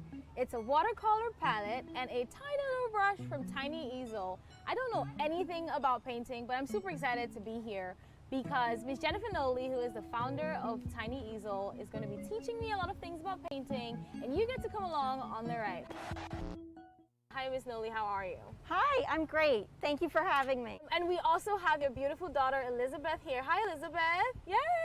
So you're gonna help Mommy tell us all about Tiny Easels and painting today. Tiny Easel was born out of an idea. I'm a working mom of 3 kids. I wanted to find something that was easy for kids and easy for parents. Right. So the whole idea is that I tried different things, would put things in front of my kids, and wanted them to enjoy it, but I also wanted to give them the independence to paint. When I was doing research for this conversation, I went, of course, to your website, which is tinyeasels.com, and I was like, this is really great. I feel like there are adults who actually need something like this. Absolutely. One thing that I really love about this is that a lot of my friends are trying this out, and they enjoy it too. And when I was choosing the paints, a lot of the paints I chose are high quality paints that adults use. Yeah. So the colors are rich, and I actually use them when I'm creating my drawing. You don't have to be able to do a Mona Lisa or anything. No, and I think the whole idea, I look back to my childhood, and I did a lot of painting with my mom and my dad, and my parents aren't artists, but they would just paint in front of us. So with all of the drawings I created for Tiny Easel, I used inspirations from my kids, places we would go. And a lot of that came from places in Baltimore, one of which is the Baltimore Zoo. Exactly why it's a little bit more exciting to be here today, right outside of the Penguin House, which I'm really excited about. I want to hop a little bit into your Baltimore background. You seem really, really passionate about the city, and I want you to share that with me. I grew up in Bolton Hill, and I've lived here my whole life. Met my husband in Baltimore. Yeah. When my husband and I got married, I made 250 tiny easels for all the guests as gifts, and they were like centerpieces, so they sat at well, let me guess. It said your name and your husband's name on it? Yes! Oh, that is the cutest thing. And they were little Monet paintings because I've always loved Monet. Yeah. And just, I've developed this love for all these places in Baltimore. I think Baltimore is just filled with a lot of love. So on my boxes, I say designed in Baltimore because I really wanted that to be captured. Even though it's so subtle, I think it's a really important part of where I've come from. Yeah. And I mean, I don't think that we go anywhere or do anything without taking with us where we're from, right? And I think that that's a bold, you know, big, loud, good statement to make about Baltimore, that something, you know, this simple yet really useful comes out of right here in our beloved city. All right, Elizabeth, now I'm going to talk to you. What's your favorite thing to paint? I like to paint rainbows. This is a rainbow I just painted. Oh, nice. A while ago. I like to draw unicorns. That's nice. That's a very pretty unicorn. What's your favorite color? I like pink and purple and See, blue. I could tell that. I could tell because your rainbow was pink and purple. So if I do this, and then I put water in it, it will turn into paint. Isn't that amazing? That is cool. And imagine when kids see that. I know. They get I'm so excited. I'm a grown woman. Elizabeth, you're painting a unicorn. You betcha, and it's the best unicorn you've ever seen. Right? So do you have to like dry out or wash out old color to do new color? Like painter's tips? No, you don't have to. I mean, the nice thing about water is the colors blend really easily together. I can see that happening right now.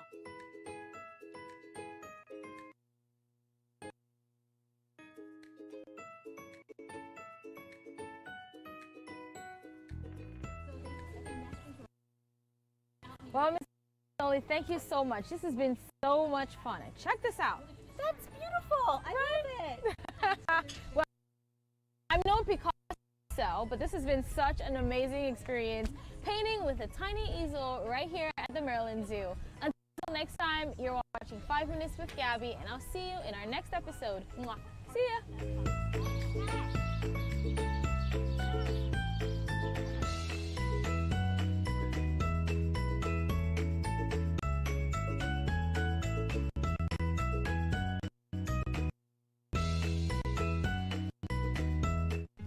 Everything starts out small.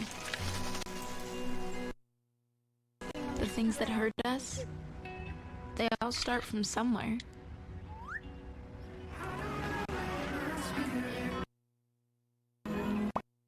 The words we say, the things we do, they can grow into something else.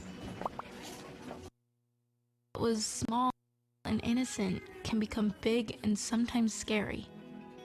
All it takes is one comment, one picture, one video for something to catch fire.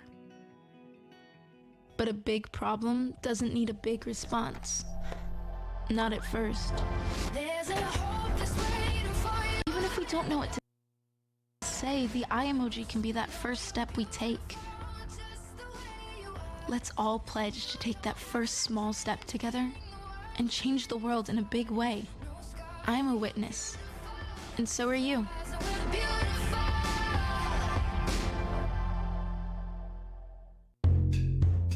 Hey there, Baltimore. I'm Angel, and today we're going to explore one of Charm City's most charming places, the Rawlings Conservatory.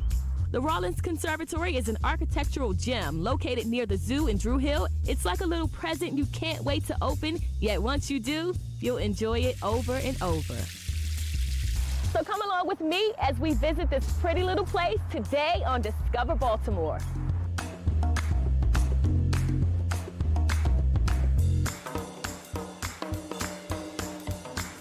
The historical Rawlings Conservatory is without a doubt one of Baltimore's most beautiful structures. It features 5 distinct greenhouse rooms, 1 half-acre garden with many flower beds and a kaleidoscope of colors all year round. Ann Green is the director here and was kind enough to show me around. So Ann, tell me about this beautiful building. I've driven by, but I've never been inside. The history of it is really remarkable. It was completed in 1888. We're the oldest conservatory with a steel frame in the United States. And we're the second oldest public conservatory operating in the United States. Amazing. Yeah, the only one older than us is in San Francisco. It's always been a conservatory. Okay. It's always been city-owned and operated. So, Ann, tell me a little bit about the different rooms. What are some highlights here at the conservatory? Okay, so we have 5 different greenhouses here. Okay. So we're in the Palm House right now. Okay. This room, it's our grandest specimens. Yes. We have the space for the tallest plants. It's also similar to what you might have seen here in the early days of the conservatory, a similar collection. The orchid room is our fan favorite. Yes. The flowers in there are absolutely amazing, and it's always a wonderful display. And then there's the Mediterranean room, which has a really nice collection of citrus. Okay. And that's sort of in peak bloom, usually February through like mid-April. Okay. The tropical house has like a lot of vining plants, it's really lush. Yeah. It's just lush in there. You can get lost in there.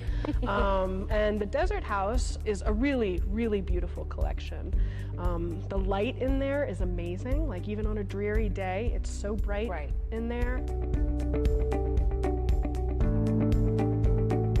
And our desert collection is really remarkable, especially considering the modest size of our conservatory. The desert collection is really almost world class. Now, you got to tell me about the special events. So we do a few a year. Okay. The 2 big ones are the spring flower display. Okay. That's a bulb show. Tulips, hyacinths, daffodils, grape hyacinths, all different colors. Yeah. It smells incredible. That happens around like school spring break, typically. And then we do the winter flower display, which is poinsettias, and that's typically most of the month of December. It's surprising how much variation in color there is in poinsettias. It's not just red, white, and pink. There's orange, there's yellow, there's like ruffly ones and speckled ones. So a really nice range of things to see. I'm telling you, this place has inspired my green thumb. I'm going to go home and practice more.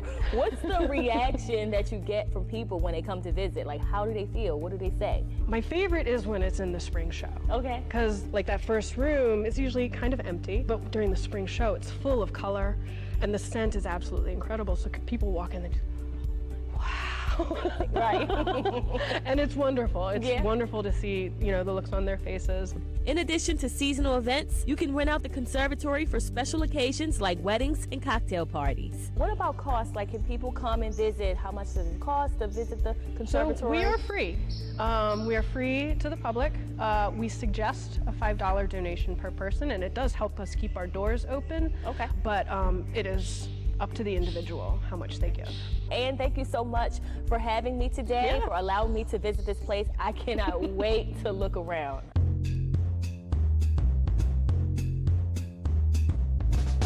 Mother Nature is amazing. This is such a special spot and a great way to spend the day. I'm Angel. Thanks for coming to the conservatory with me. And as always, I encourage you to discover Baltimore. The conservatory is always looking for volunteers. No green thumb required. For more information about the conservatory, please visit their website.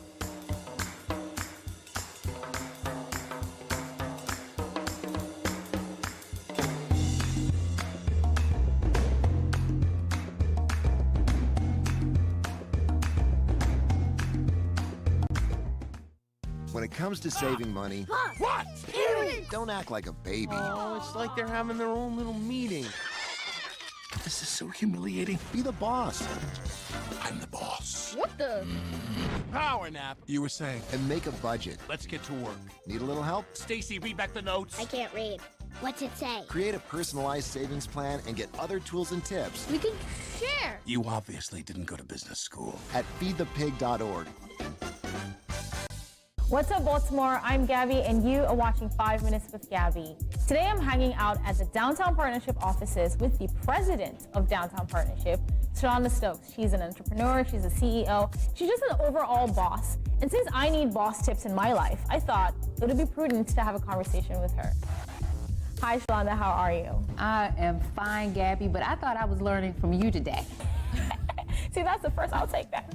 That's a compliment. Thank you. I know that we are wrapping our arms around the Black-owned businesses in the city. Talk to me about the Boost initiative. Oh my God, I'm so excited to talk about this initiative. And Boost stands for Black-owned and operated storefront tenancy. We know that with COVID, our businesses have been, downtown have been vacant a little bit, and so this gives us an opportunity to fill those spaces, create that walkability in downtown.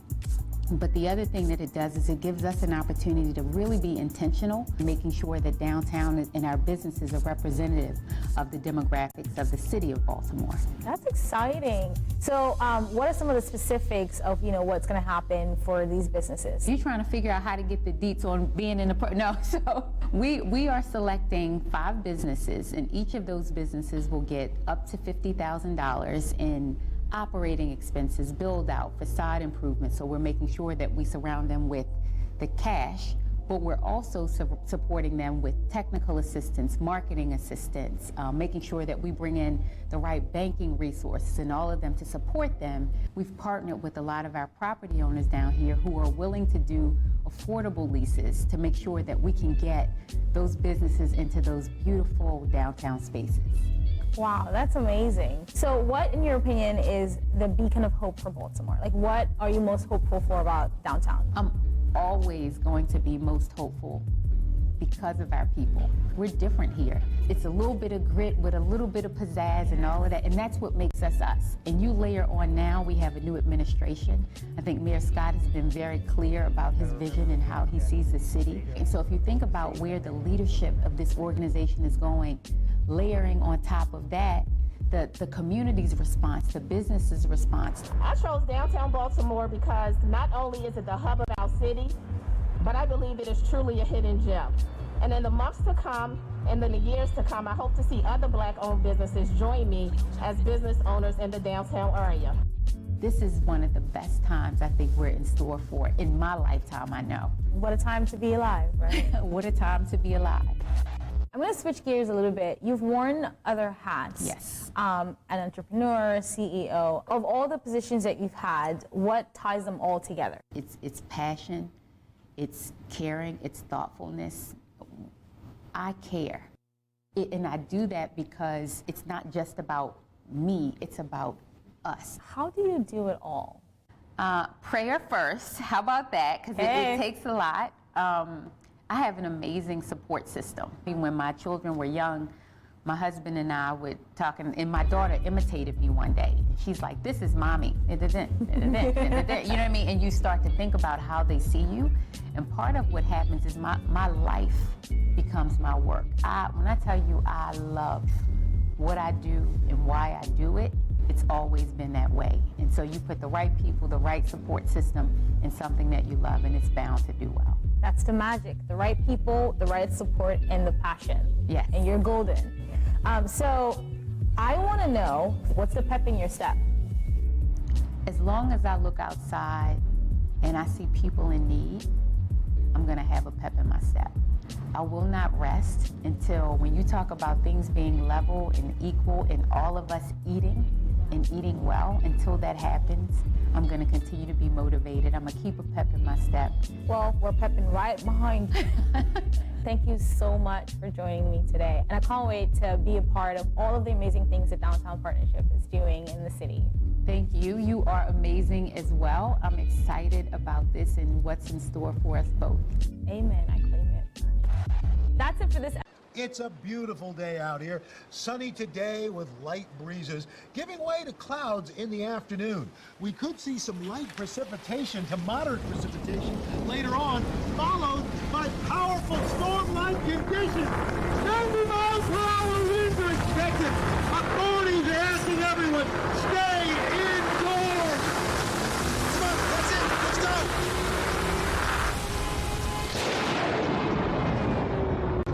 I'm Gabby, and you're watching 5 Minutes with Gabby. Today, I'm talking to Septimius the Great, a little bit of Rome right here in Baltimore. I always had this love for like Greek and Roman culture. My house is like that too, just to let you know. Oh my God. I have busts and statues and columns and stuff everywhere, but I just had a love for it. I'm imagining you walking down the street in like, I don't know, some Caesar-esque outfit and people are looking at you strange. Like, what would your explanation be to somebody who was like, what are you doing? It happens quite often. It happened this morning. But I don't have a problem at all dressing up as Septimius, the Roman emperor, crowns, cloaks, and have Roman soldiers and women, and it doesn't make a difference to me because I want you to say, what in the are you doing? Yeah, what are you about? Yeah. When I was preparing for this conversation with you, in my mind, I had this whole scenario of like being knighted as something. People say I don't that, know right? what. But maybe we'll figure that out later. So before the persona, there was, you know, Marlo Sims. Talk to me about that little boy growing up. Well, you know, Marlo Sims grew up in Park Heights, right here in Baltimore, you know, from a broken home. Mother was an alcoholic. I kind of raised myself. A long time ago, I met my godfather who kind of showed me past my block of turmoil. Because of him, I went to Poly, which was completely out of my scope because my friends didn't go to Poly. They went to, you know, local schools. From there, I went to college in California, which was a Christian college. I didn't know that. Why did you say it like that? I didn't know that. Like, if I had known, maybe it would have been different. Well, no, it was fine, but I just didn't read the fine print. Yeah, okay. But I went there. I was a private college. My mom paid for everything because she took care of me financially, of course. So it was a whole college of like white, Asian, Latino. My dad works for, you know, is the president of Coca-Cola, blah, blah. And I'm sitting there like, okay, I'm just a little black guy from Park Heights in this private college with all these people who come from money. And I don't know what I'm doing, but I want to do it all. I owe it all to my godfather opening up the blinds to see that, you know, outside of Baltimore, there's a whole life. And you don't have to be a product of your environment, which I could have easily become. Yeah. That's a very powerful statement. You don't have to be a product of your environment. And for you to be doing all the things and be going as far as you're going, I'm sure that you've had some people ask you, like, how do you do it? How do you do it? I don't know, just try it. But I just think life is like a clean palette. It's like you can paint it and create it to whatever you want. It may look messy, it may come out great, but unless you start making those strokes in your life, you won't really know where you end up at. So on the days when you really don't feel like turning it on, right?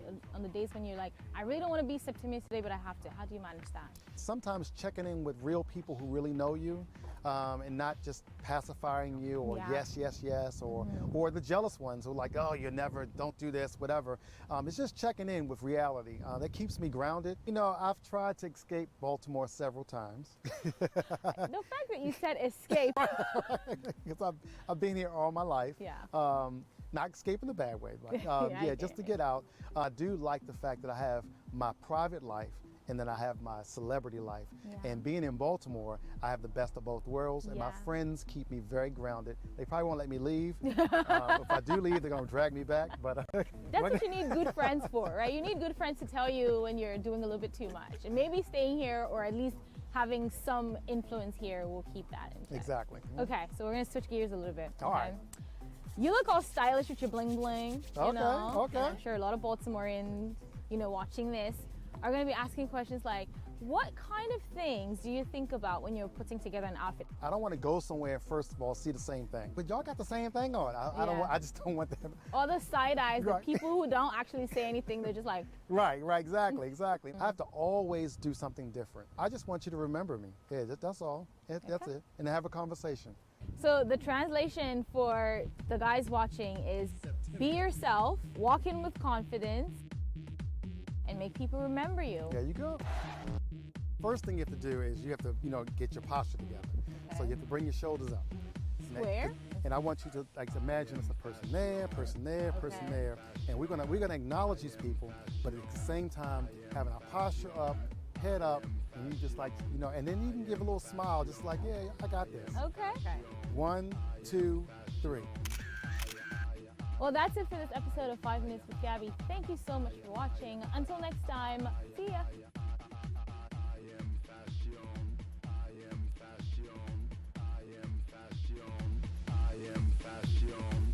I got my Pradas on, and that Gucci too. I got that Louis Vuitton, and I look so...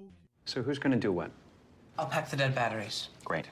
I'll only put what I don't need into a duffel bag. Perfect. That's totally unhelpful. No problem. Meanwhile, I will try to comfort everyone by speaking in a calm voice. And who is going to handle supplies? I can forget to do a list for us. Thanks, pal. We couldn't be any less prepared. I'm proud of you guys. Talk to your kids about who to call, where to meet, what to pack. Visit ready.gov/kids for tips and information. Hi, I'm Angel, and today on Discover Baltimore, I'm going to take you to one of my favorite boutiques here in Charm City. So come along with me, because today we're going to do some shopping.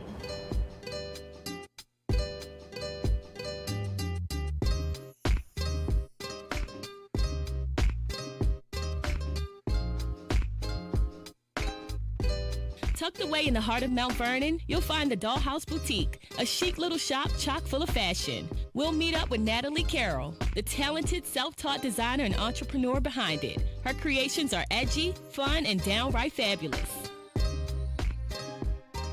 Hey, Natalie. Hey, Angel, baby. Hey, you know this is my spot, right? Girl, I am so excited that you are here. Yes. But, you know, you look really cute and casual. Let's stay casual, but let's get you ragdolled up. Okay.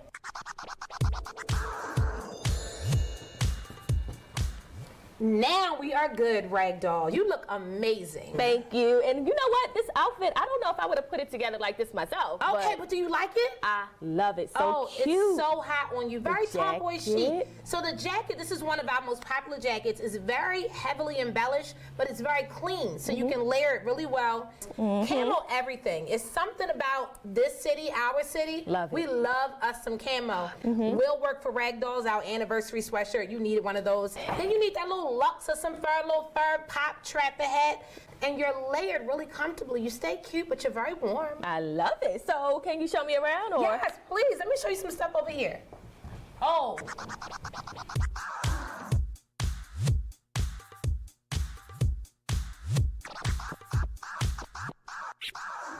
So Natalie, the shop looks amazing. Thank you, girl. You know I love it here. This is my spot. Gotta tell me how it became a thing. Well, really, there's a long and short version. I'm gonna give you the shortest version I can.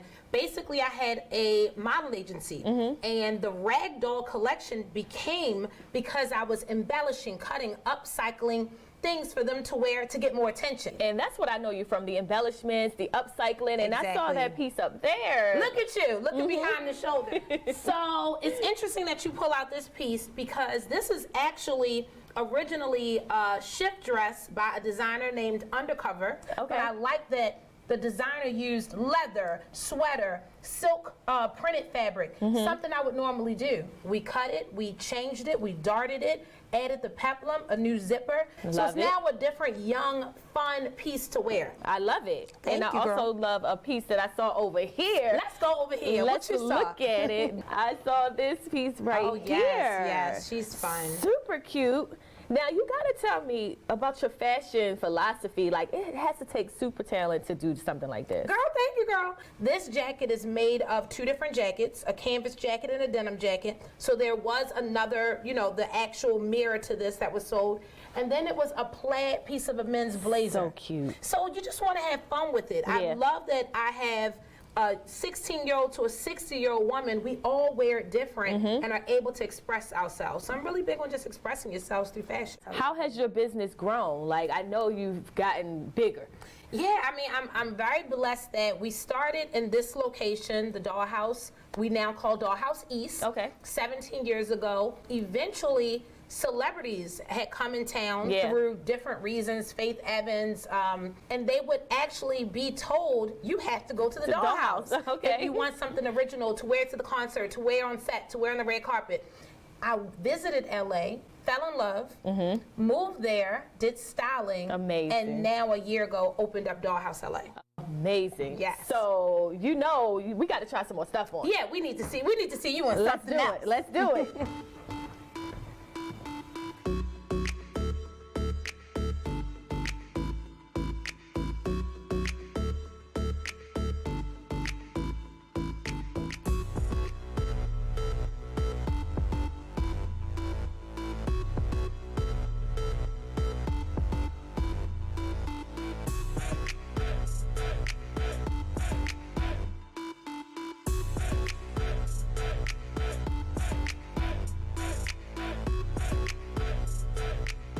can't wait to see what Natalie thinks. So, what do you think? Girl, you look so good. I love it. And you know this is my baby. This is the Unabomber made of 7 different pair of jeans, sustainable fashion. Look at them sleeves. You look good. You did that. So you got to tell me about this look. So the inspiration with this really came from starting with the fabric. So I'm not really big on all designers, but Chanel is timeless. Chanel will always be relevant. And one thing that I pick up on Chanel is that caviar leather. And this quilting gave me that same energy, and I wanted that for my rag dolls. You got to tell me what's the best part about your job. This right here, that smile that you had when you came from out of the dressing room, that's what we do this for. I'm in love with making sure that my dolls are happy, they feel great about what they're wearing, the self-esteem booster, it's amazing. Well, thank you so much for dolling me up today. I love it, you look so great. I appreciate this was awesome. For more information about the Dollhouse Boutique or to schedule a consultation with Natalie on either coast, visit her website. I hope you'll keep this chic boutique in mind. I love Natalie's eclectic clothing and whimsical accessories.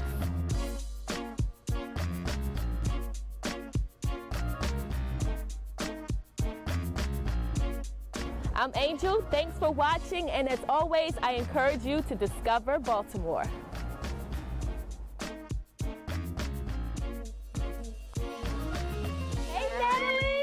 You look really cute. Look at you. Well, we about to change that. I hope you'll keep this boutique in mind. I love Natalie's eclectic. It's timeless is what it is. Can we start that over? Because that was the word I was looking for and I couldn't find it.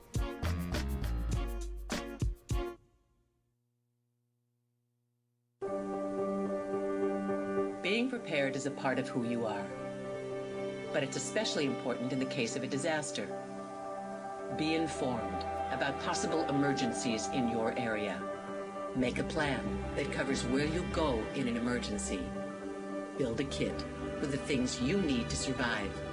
There's no one more capable of planning for your situation than you. Start your plan today.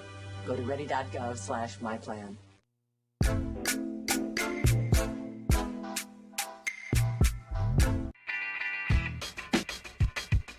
Hey there, Baltimore, I'm Jade, and today we're going on an artistic adventure as we explore the Greater Baltimore Cultural Alliance. For nearly 20 years, they've been providing invaluable resources to Charm City's arts and cultural community. You'll meet one of the artists they help, accomplished pianist Scott Patterson. He was awarded one of their top prizes, the Baker Artist Award. And I started shouting on the phone. I said, "We won! We won!" And my kids was like, "Yay! We're rich!" We were like, "No, no, no, no. We're not rich. We're not rich. We won." So join me for a creative outing today on Discover Baltimore.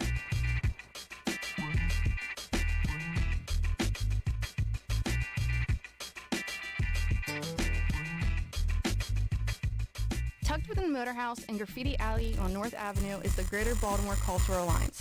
Artists flock to this space to create, while visitors come on a daily basis to explore this brick wall canvas. Look at the face up there. It's so realistic.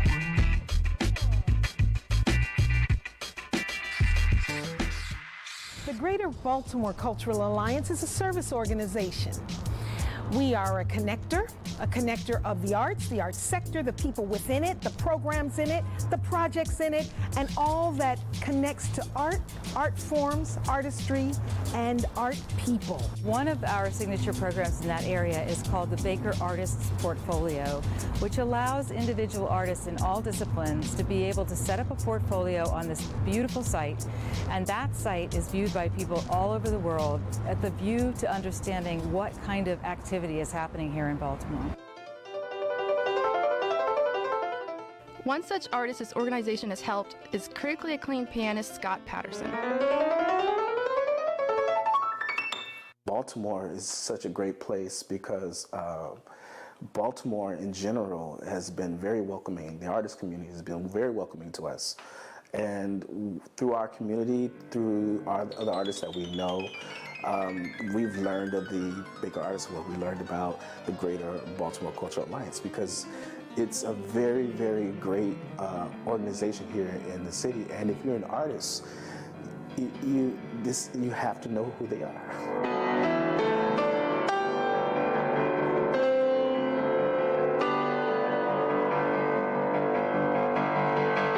I love the piano because it is a spaceship for me. It is a way of moving through space and time. I love music, and I love being able to express myself and express the things that I can't say in words, the inner thoughts, the inner feelings that I have inside of me. The piano interprets for the world. I started playing at the age of 5. I was tricked by my mother. No, I'm kidding. My mom came to me one day and she says, "Do you want to do something fun?" And I said, "Yes, of course." She says, "You're gonna have to do it for the rest of your life." And I'm like, why wouldn't I want to do something fun for the rest of my life? And I was on my way to my first piano lesson. Now here I am.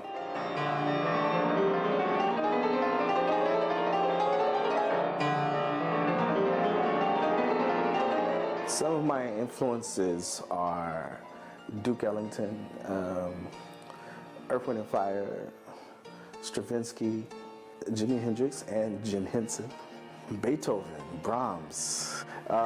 These are my influences. This is what I think of when I'm writing music.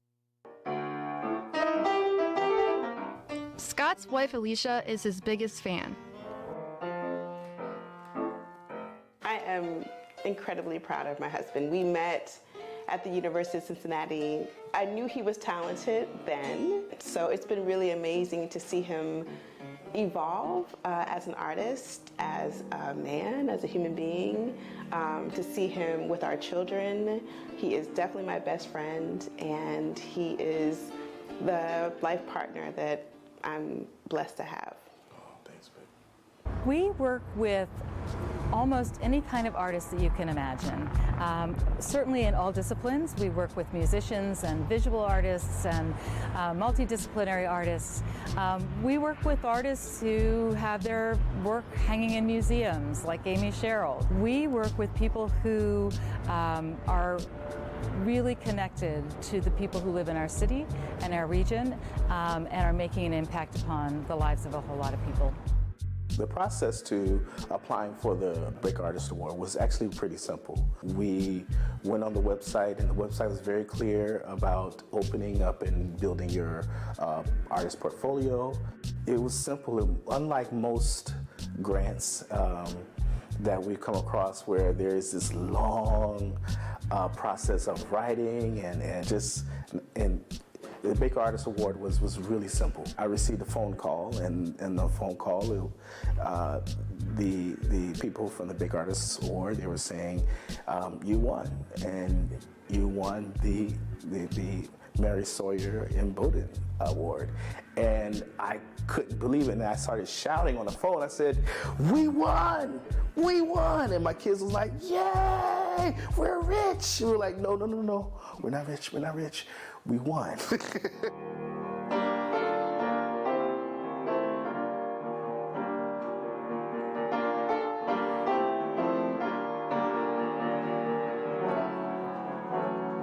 I would encourage people to apply for the Baker Artist Award. It's a really good thing to do for an artist, because it's not just about the award. It's also about building a portfolio. I've gotten other projects because someone went onto the Baker Artist website and saw my portfolio. And it wasn't because I won or anything like that. It was just because they saw the portfolio and they're like, "Hey, I like this."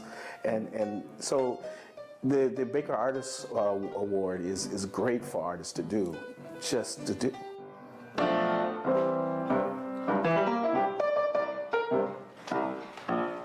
My name is Scott Eben Patterson. I am a pianist, and I'm a composer, and I'm a father, and I'm an artist, and I love what I do.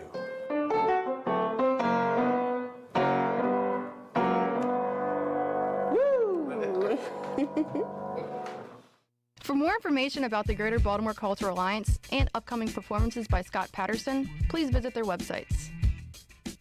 I'm Jade, and thanks for joining me. And as always, I encourage you to discover Baltimore.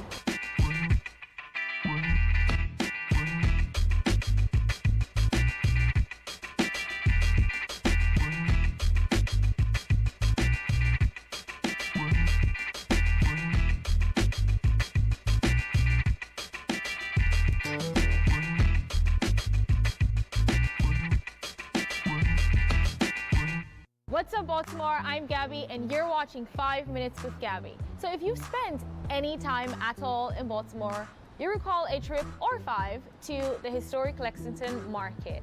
Right now, it's under construction for the new South Wing that we just can't wait to enjoy. But until that time, I have our resident design experts here with me, and they're gonna answer all our questions about the new Lexington Market. Hi, Nicole and Brennan. Brennan, talk to me a little bit about your background as someone who grew up in Baltimore and working on the Lexington Market project.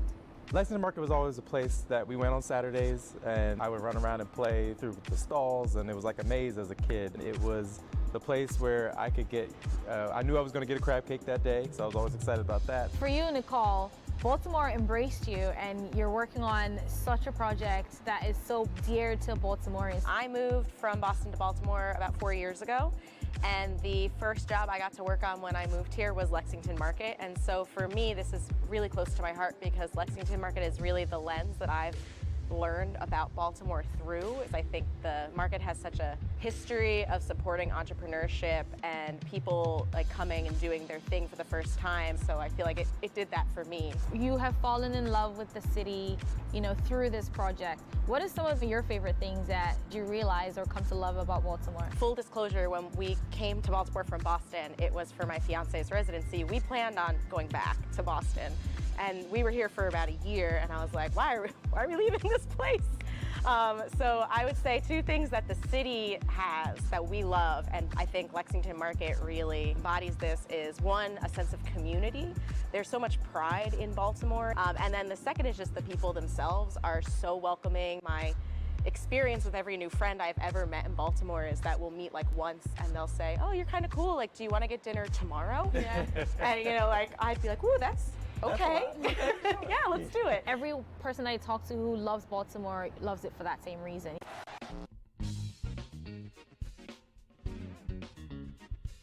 Brennan, what are these called? So these would be our study models. These were in the beginning of the process when we were still trying to figure out what direction we were going to go in aesthetic and style for the overall exterior of the market. For you, Nicole, what is your favorite part of the design plan for the new Lexington Market? I'm an architect and it should be the building, but the thing I'm actually the most excited about is the plaza. This space that's a plaza in this model is where the old arcade used to be that was demolished. I live not that far from the market, and when you live in a downtown city, there's not a lot of outdoor space. So I think it's great that we're providing that. Any good courtyard just makes the building, it just makes it come alive.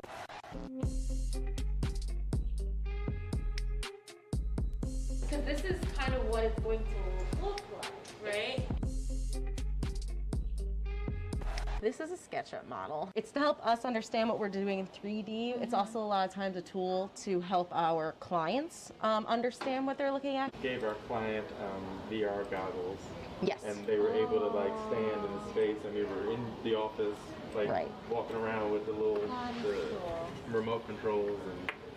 And we're using 2 bricks on Lexington, so there's sort of like a base of this black brick, and then above that is this red brick. So this one goes on top of here? Yes, kind of stacks. Like if this was a column, this goes until like 3 feet, and then it changes color. And it just sort of helps give the building kind of a base and a grounding. Baltimore's got grit to it, so not everything has to be so pristine and perfect all the time. You're relating it back to kind of the character of the city, Exactly. which is actually really cool. Right. How much of this is what we're going to actually see? So the upper photo is pretty accurate to what is going to happen. The lower photo, this was an early rendering that was done for the interior. The wood that you see here will not be in the built project. Other than the ceiling structure, it's the feeling is accurate. Well, Baltimore, that's it for this episode of 5 Minutes with Gabby. Thank you so much for coming with me on this Lexington Market journey. We all are so excited to see the new South Market in 2022, but until then, please go to the Lexington East Market right now to support the vendors that are there. I'll see you guys in our next episode, and until next time, mwah, bye!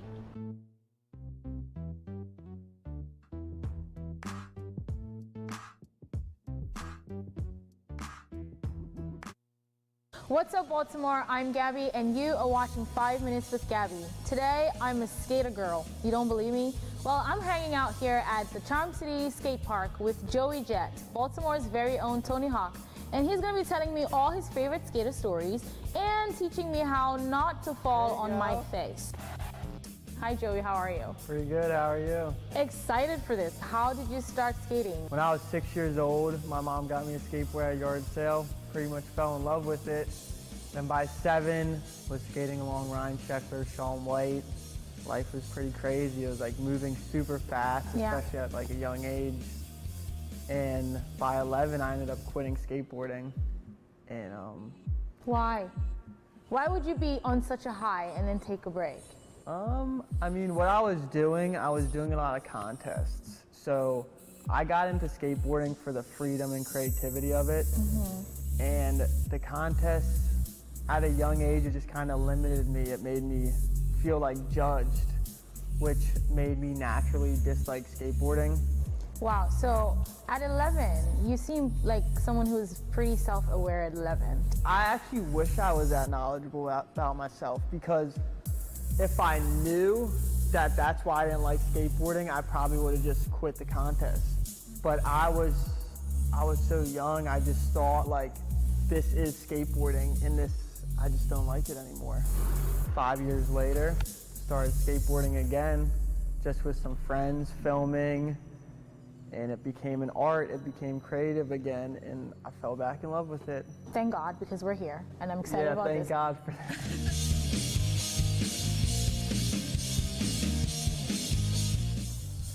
Skateboarding is something that, Tony Hawk is out of California, and like it's a big sport. Why stay in this, Baltimore City? I get asked that. That's probably the #1 question I get asked. Yeah. Go to California. But honestly, California is the last place I want to go to, because that's where every skateboarder is going to, and it's getting saturated. Yeah. No shade, California. Yeah, no shade to California. It's nice. But I like to be unique. Like my skateboarding, I would say, is unique, and my favorite artists are unique.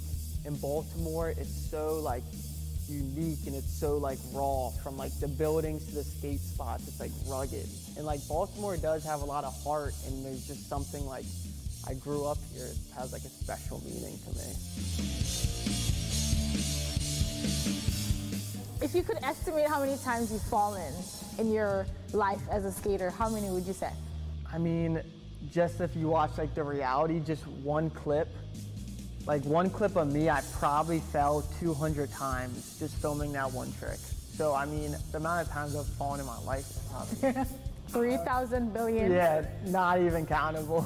That is crazy. So why do you keep getting up? That's a good question. I mean, it's because I love it, because skateboarding means something to me. So, just in life, that's why I like skateboarding so much, because in order to get good at skateboarding, you have to get back up. That's actually very true. But enough talking. Now let's get onto the skating, because this is really why I did this interview. Let's do it. And you're gonna teach me some things. So I'm super excited about this. Don't go anywhere.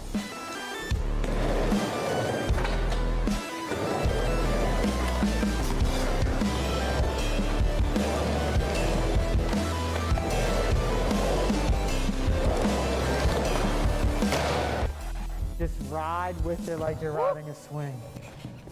Oh, wait. You gotta be gentle. Hold on. Okay. Oh, okay. Wait. Hey! Oh! How come I can't, stay, centered? Yes, let's try an ollie. Oh, God. Try to put your back foot on the edge. All the way? Yep. And then try to go like that. Boom. Hey, I didn't fall that time. There you go. So in fast motion, it's this.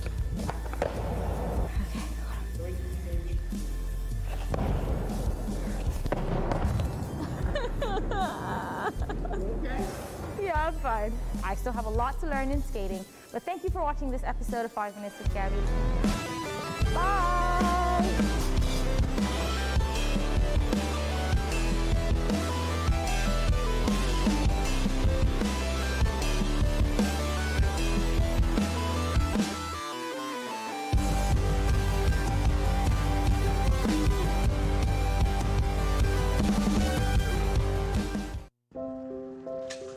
I want to eat apples and bananas. I need to eat apples and bananas. Why can't I eat apples and bananas? Support the Feeding America nationwide network of food banks to help provide meals to those in need. Join us at feedingamerica.org. Hey there, Baltimore. I'm Jade, and today we're going to explore some of our city's best outdoor assets.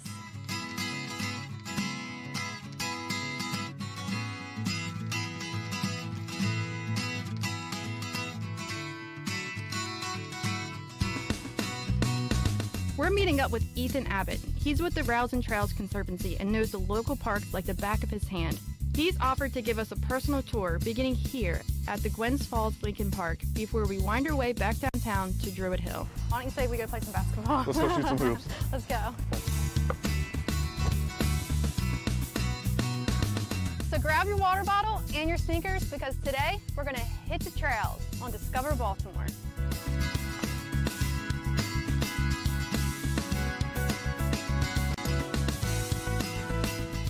Gwynns Falls Lincoln Park is the second largest woodland park in the United States. Consisting of over 1,000 acres, this is by far Baltimore's most extensive park.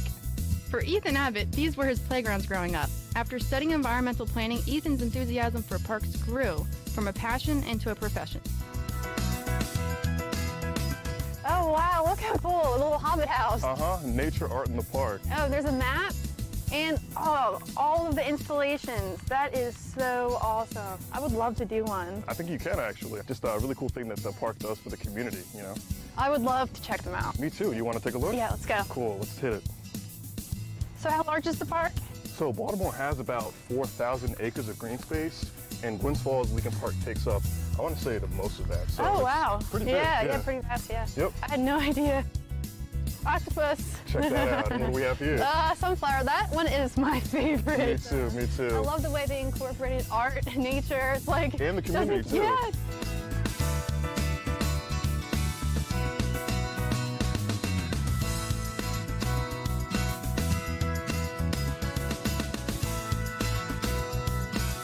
Ethan, I really appreciate you showing me around this park today. Can you tell me a little bit about the history? Yeah, absolutely. If you're familiar with the Olmsted brothers, the sons of Frederick Law Olmsted, they're kind of the pioneers of the concept of the greenway, or at least blending kind of the urban and the green environment. And they were planners in the past. But this park was one of the parks that they had the vision of kind of connecting to other parks. Believe it or not, the park itself, I told you, was pretty big, but it spans about like 15 miles in total, and it also connects about 30 different neighborhoods. They actually sit, you know, in or around the park. So it really is this key encompassing piece of West Baltimore.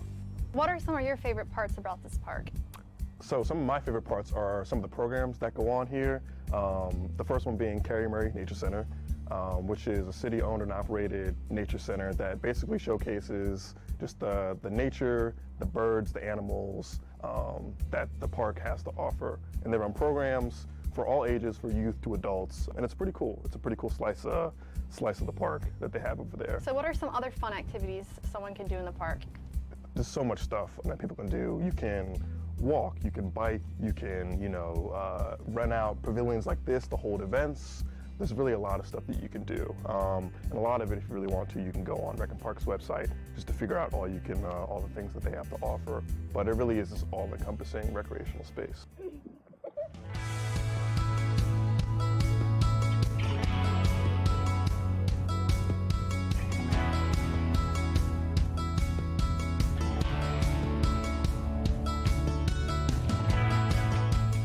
I really cannot believe I've never been here before. It's beautiful, isn't it? It's so beautiful, it's so big, and so well kept. And we caught it on just the perfect day. Yeah.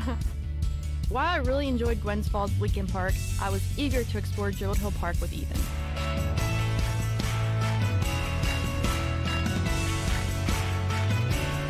Druid Hill Park is the third oldest established park in the United States. It consists of 745 acres. Some of its most well-known elements include the Maryland Zoo and the country's second oldest Victorian glass conservatory.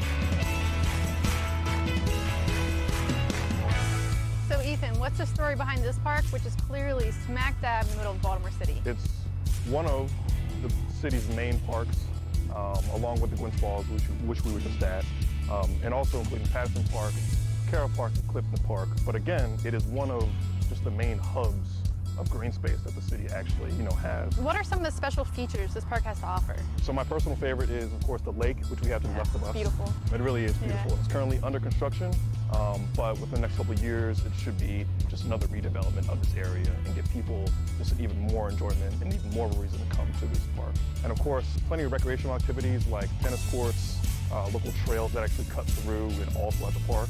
So you can bike, you can hike, you can rollerblade. Which I love. You can walk, exactly. Yeah. You can really do anything in terms of recreation. Why are open spaces like these so essential to a city like Baltimore? Look around, you see literally all different types of walks of life. Again, it really does blend the built and the natural environment, which not a lot of people often have access to. So yeah, it really does bring every walk of life together, in a way that, is just beneficial for everybody. Yeah, I think within a city, it's super important. Why don't you say we go play some basketball? Let's go shoot some hoops. Let's go.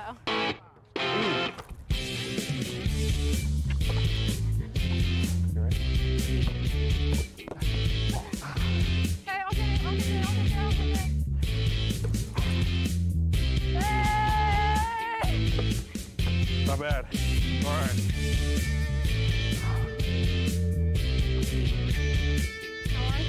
I can be here all day.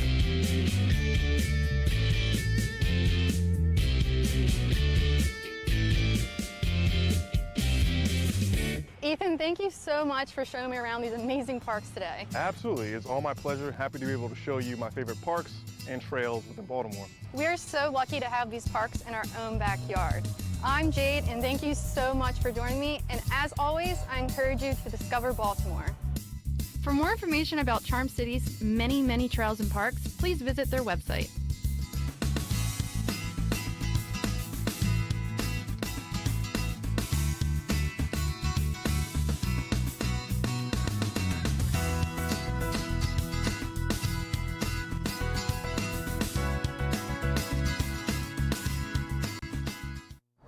Hi, I'm Angel, and today on Discover Baltimore, we're visiting a local business owner right here in the heart of Hamden, whose colorful little shop, Baltimore in a Box, is hard to miss.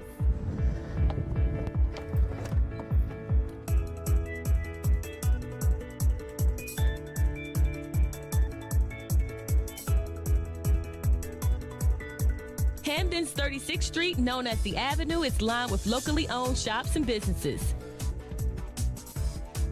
It's a community that fosters creative concepts and entrepreneurs. So when Ross Nokomowitz was ready to move his homegrown business from his basement to a brick and mortar, he decided to bring it here. Hey, Ross. Hey, welcome to Baltimore in a Box. Thank you so much for having me. Amazing store, amazing stuff inside. Thank you so much. So you got to tell me how you got started. Yeah, so we got started in the basement of my house back in October of 2014. I grew up in Baltimore. I've always had interests in all things Baltimore. And I really wanted to try to come up with something that would put it all together and be able to give other people a little taste of Baltimore, whether they've had experience with the city or not. We started out with no product, just some brown boxes and a website. And as the orders would come in, I would drive around town and pick up different Baltimore items, things like burger cookies and Old Bay, all the local and iconic things that you see in and around town in Baltimore that I thought would be good inside the box. Most of our customer base is really that homesick person, that person that has spent enough time in here to really fall in love with the city. So we try our best to, give them that experience through our care packages. It's home. It's home. It represents where they're from, and it represents all that's positive about the city. So I have a niece going away to college, first time ever leaving home. I think she needs a box. Let's go get started. All right.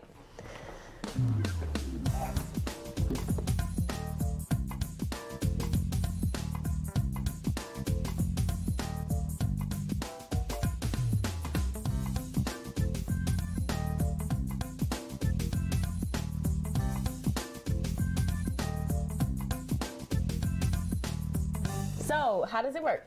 Well, you get to select 5, 7, or 10 items off this metal rack right here. Okay. We tried to pick and choose items that have literally been in Baltimore since even before 1900. We have really great local companies like Getz's Caramels, some smaller companies like Pop Station's Popcorn, and Zeke's Coffee is great too. So you really have a plethora of options to choose from. Okay, so I'm thinking college kid, she wants the treats. I think I'm gonna do the chips and the cookies. Yeah.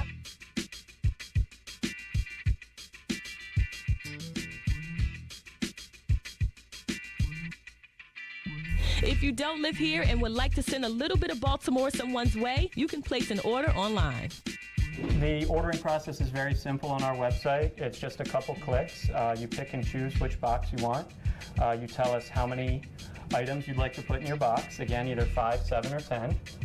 And once you tell us that, we show you our menu, and that menu shows all of our items that you saw back on the metal rack there. Love it. And you get to pick 5, 7, or 10. This is the perfect gift. Ross continues to add to the Charm City items people can choose from, like the limited edition Old Bay hot sauce. And if you're ordering in bulk for a wedding or special event, you'll get a discount. We loved having you in the store today, and we're so excited to send a box to your niece. Yes, my niece Shania is going to love this box. For more information about Baltimore in a box and to send a Charm City care package of your own, check out the website. I love the concept of Baltimore in a box. It's a great way to send a Charm City care package or pick up a few mementos from your visit to our city. I'm Angel, and as always, I encourage you to discover Baltimore.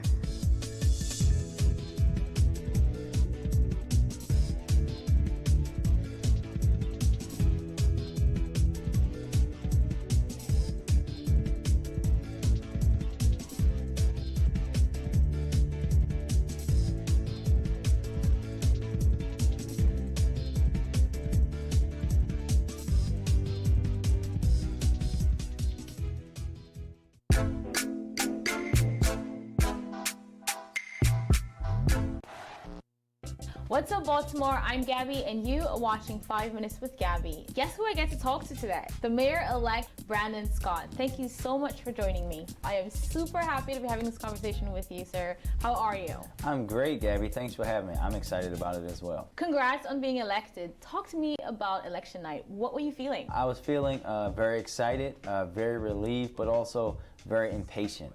This is a life's dream for me to become the mayor of Baltimore, and I have a lot of work to do, but really thinking about all the work that we have to do and excited to get started on that work so that we can make Baltimore a better place. Of course, and we're going to talk a little bit about that. But before we get into it, how does a Park Heights boy become mayor of Baltimore City? Well, it's just that, right? If you know anything about Baltimore, you know anything about Park Heights, is that we have grit and determination and never give up. We never allow what people say about us to dictate where we're going to end up. You can't separate my upbringing in Park Heights from me becoming mayor of Baltimore, because when you see your first shooting before your 10th birthday, go to schools with no heat and air, lose friends, see people struggle, it makes you make a decision on whether you're going to accept that or want to change it. And I decided that I wanted to change it, and that's what led for me to be in service of the entirety of my life. And speaking of service, in Baltimore City, you just, finished rounding up your term as City Council President, and you're going to become the mayor of Baltimore City. What are you most excited about?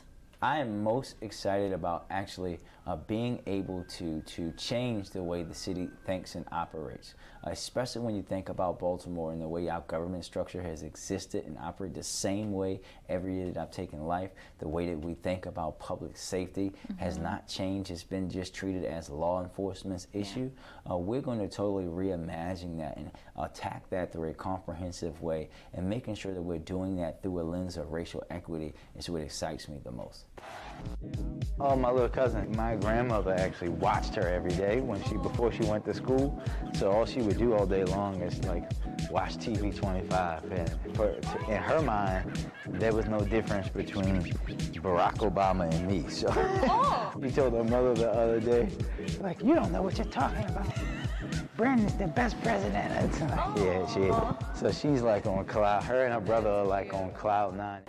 You are one of, if not the youngest mayor that Baltimore has had. As someone who's young and vibrant, or maybe other people don't see that as, you know, enough experience or whatever, but how are you coming into the role knowing that?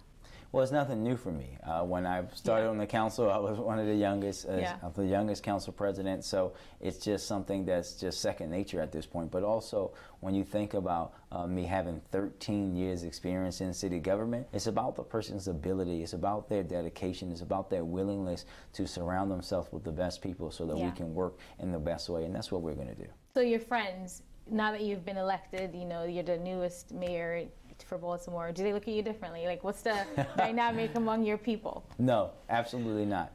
When I'm with my friends or with my family, I'm not the mayor, I'm Brandon. And that's what keeps me humble, and that's what allows me to stay level-headed and allows me to stay that person that I've been since I was born and raised here in the city of Baltimore. That's what you need from your friends and family. You need folks who are not going to be yes people, but people who are going to treat you the same. And I still have to take out the trash. I still got to cut my parents' grass and pick up their leaves. That is no different for me. What would you tell a young Park Heights 10-year-old boy now who is looking to his future and maybe doesn't know what's coming or what to expect? They told me that I couldn't do what I'm doing today. You have an example. You are the only thing that can stop you from achieving your wildest dreams. It's my job to make sure that I am building a city so that when they're at this point, that they're not fighting the same challenges that I fought, that they don't have to struggle the way that I struggle. But my hope is that one day they will be a better council person than I ever was, a better council president than I ever was, and a better mayor than I ever will be, so that Baltimore can be the best version of itself. My job is to build a foundation for how they can make the city the greatest representation of itself. Wow, you are the only person that can get in the way of you achieving what you want to achieve. That is powerful, and that rounds up our episode. Thank you so much for your time. This has been enlightening, and success to you and all the best as you embark on this new journey. Thank you for having me. Of course. Well, that's it for this episode of 5 Minutes with Gabby. I hope you join us next time for our very next episode. Until then, see ya.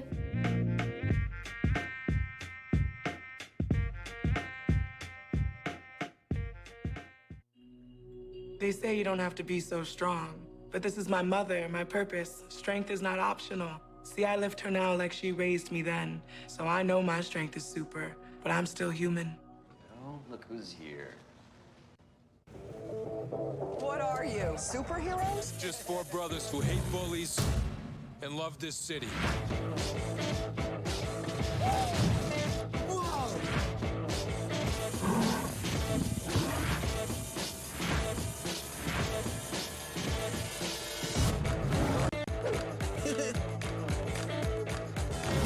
Gear up, guys.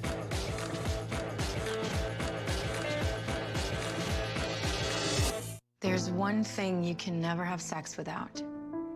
It's consent. Because sex without it isn't sex. It's rape. It's on us to stop sexual assault. Learn how and take the pledge at itsonus.org. Oh, emojis! I thought the conversation just got dumber. Ugh, internet trolls, just ignore them. I like you just the way you are. I believe in you! She's a hugger. Give her a squeeze. Help up the hand! Ah, there you go. Thanks, mate. You're killing it, Jane! Hard hat? Check. Safety vest, check. Shovel, check. Hi there, I'm Gabby, and on today's episode of 5 Minutes with Gabby, I'm getting a lesson on Pothole 101 from the Department of Transportation. This trusty team works hard to fix and fill potholes that create obstacles for commuters. For the month of May, the mayor has issued a citywide contest to encourage people to report potholes via 311. And to up the ante, his team came up with a Capture the Pothole contest. Here's what you do. Take a photo of a pothole in your area, Photoshop something creative in that pothole, and submit it to your social media with the hashtag #CheckOutMyPothole. You may just win a day of filling up potholes with the mayor. Wouldn't that be cool? I'm excited to roll up my sleeves and get to work and get some pointers on potholes from the maintenance supervisor, Kendall Abu Hakim, and his crew. This is gonna be exciting. So Kendall, what causes potholes? Believe it or not, water and weather causes major damage to our city's roadways. Temperature changes will cause expansion and contraction of these aggregate materials. Yeah.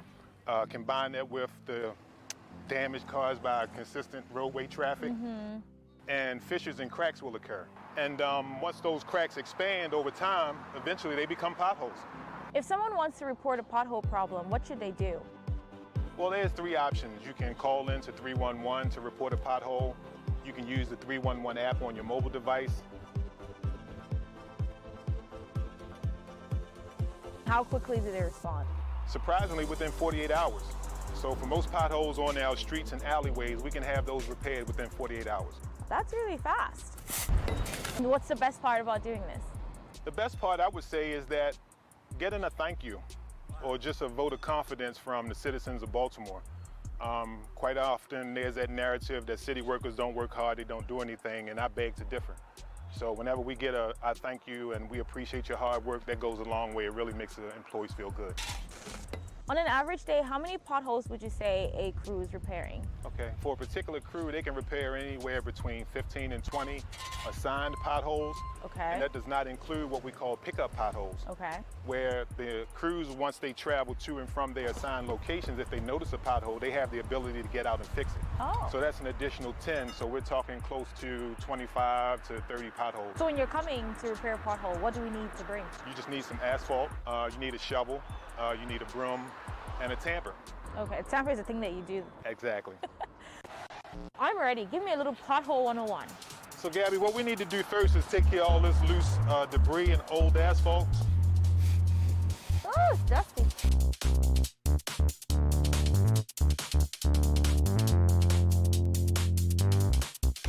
Now what we'll need to do is have some asphalt put in the area that you just cleaned out. Okay. Good, thank you. So now we'll try to get it level, Gabby. We'll just try to break it out. Make sure that we got it in all the areas right up to the edge. Next, we'll have it tapped. Give it to her. And let her do some. All right. Thank you. Ooh, this is heavy, actually.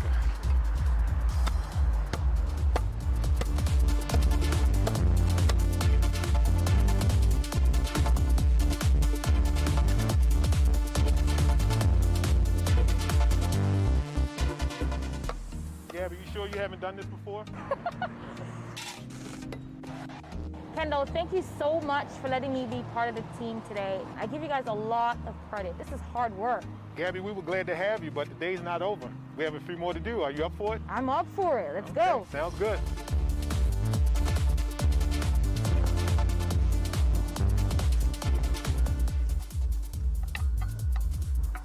I think I'm starting to get the hang of this. Gabby, you have real potential. Thank you. Thank you very much. You should hire me to do this. We'll get you an interview.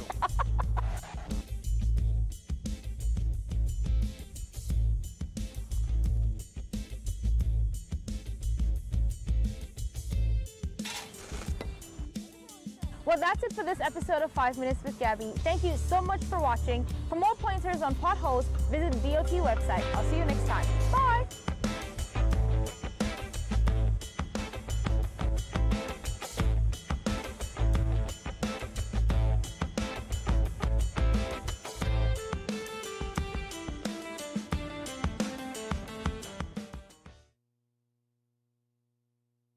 You've messed up your son's haircut. Do you try to fix it? Work with what you've got? Or show solidarity? Thank you, babe. You don't have to be perfect to be a perfect parent. Thousands of teens in foster care will love you just the same.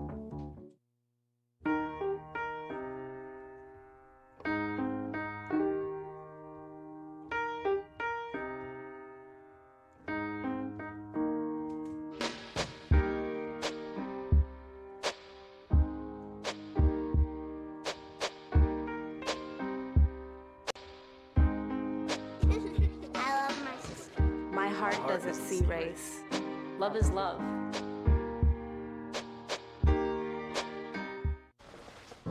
Maybe he's really focused. Maybe he likes spinning the wheels. Maybe he just loves trucks. Preoccupation with objects is one early sign of autism. Learn the others today. What's up, Baltimore? I'm Gabby, and you're watching 5 Minutes with Gabby. Today, we're keeping our masks on because we're inside and we're a little bit too close, but I'm here at Ice Queen's. And before I get a really delicious sweet treat, I'm first of all going to be sitting down with the young co-owner of this establishment, this Instagram-worthy establishment. Hi, Deja. How are you doing? Good. I'm doing great, Gab. Tell me what the story is behind Ice Queen's. Since I was young, I always wanted to own my own place. I wanted to create a space that was me and that was welcoming to everyone. So after working at a snowball stand for about 5 years, Ice Queen's became a dream. Before moving to my grown-up doctor, I'm just talking casually with my pediatrician about this dream that I have. I get a phone call from her about a week later, and she's like, I kind of have a proposal for you. I really like your idea about snowballs. I'd like to open the stand with you. So at first I'm a little like, okay, you want to open it with me? So a few months pass. I'm like, hey, like I know you called me a few months ago. Yeah. Just chit-chatting about that thing. Were you still interested? And she's like, oh yeah, we're doing it. I'm like, oh, okay. So this was real. So then I get to writing and dreaming and putting everything on paper that I've had in my mind.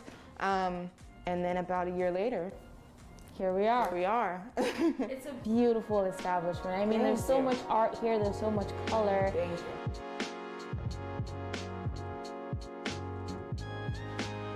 Hashtag Ice Queen's on Instagram. Everyone has been so supportive. Since day one, we had a line around the block, literally around the block, which for me, being a first-time business owner, has been so encouraging and uplifting.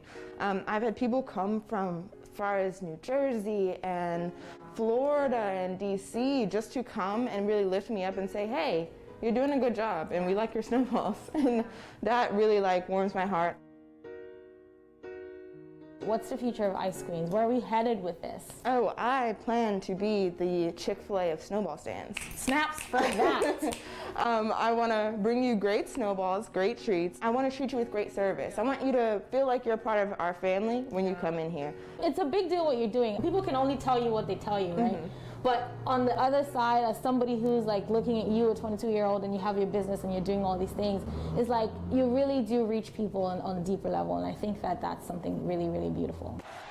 Well, Baltimore, this is so fantastic, and I'm super ready to try one of these famous New Orleans, Baltimore snowballs, because why not? I'm here, right? Exactly. So let's get right into it. I'm gonna watch you do a snowball right now. Which one are you making? So we're gonna do a Candyland snowball today. Okay. It's a fun one. Ooh, I'm anticipating a lot of color. Oh. It does look like snow.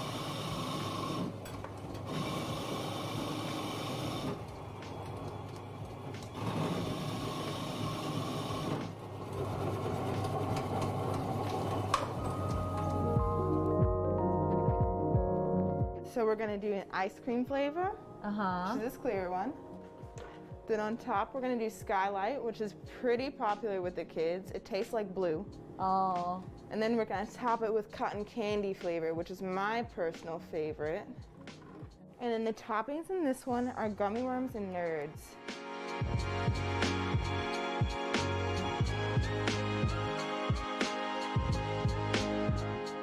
More nerds, more fun. Yum, yum, yum, yum. That looks so good.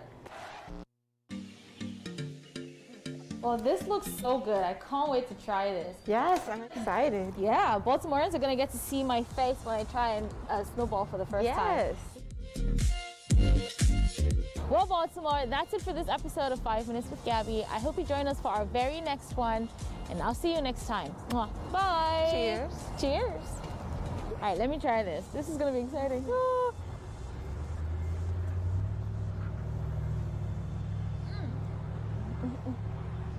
It's like magic in your mouth. Good. I'm glad you like it. Oh my God. This is good.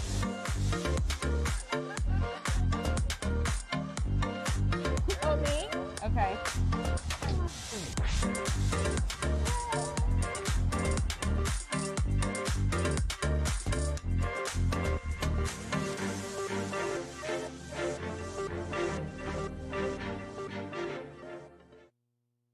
We are rolling. All right, Mama's gonna bring help. Mama's gonna bring help.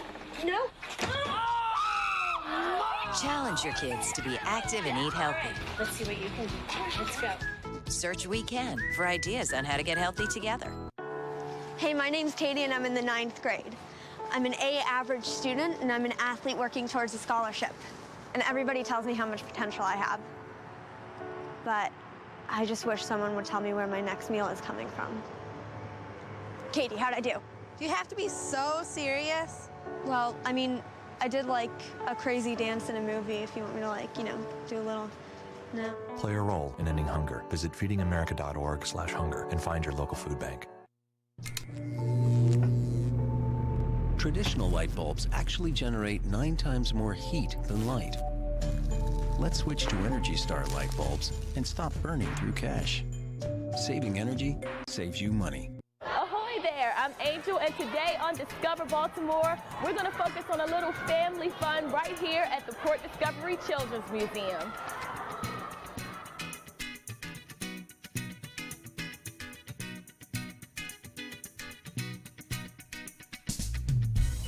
Located near the Inner Harbor, this museum is recognized for its interactive exhibits and experiences.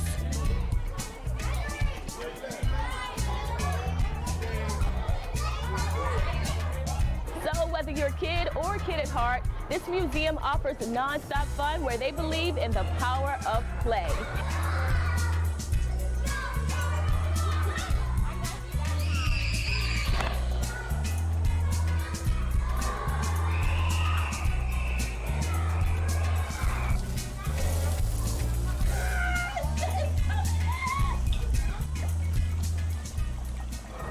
Abby, I really love your office. Thank you. I have the best office in Baltimore. You do, and a lot's changed since the last time I was here. Yeah, we have brought a lot of changes to Port Discovery, especially in the last year. We brought some new exhibits to the museum, including our port exhibit, featuring the SS Friendship. It's modeled all after the Port of Baltimore, and port is in our name, so we thought it was the right thing. Now, what about the mission of the museum? Port Discovery is all about play and learning for children and for families. We think play is the very best way children learn. Yes. So we open our doors as wide as we can, go out into the community and bring play to kids and to families. I love it. So what about your special displays and discounts? Like, can you give us more information about that? Absolutely. There is something special happening every day the museum is opening, but weekends are a really fine time to visit. Another fun event is our $2 Family Fun Night. Wow. 4 to 8 p.m. on the 3rd Friday of each month. It's a great way to explore Port Discovery for a little bit less. I love this. So what about memberships? That is the next best deal. Okay. Memberships allow you to come into the museum any day that we're open for a full year. If you're going to come more than 2 times to the museum, it is the best thing that you can buy. Thank you for having me. Thank you for coming. I can't wait to explore a little bit more here at Port Discovery. Hope you have fun.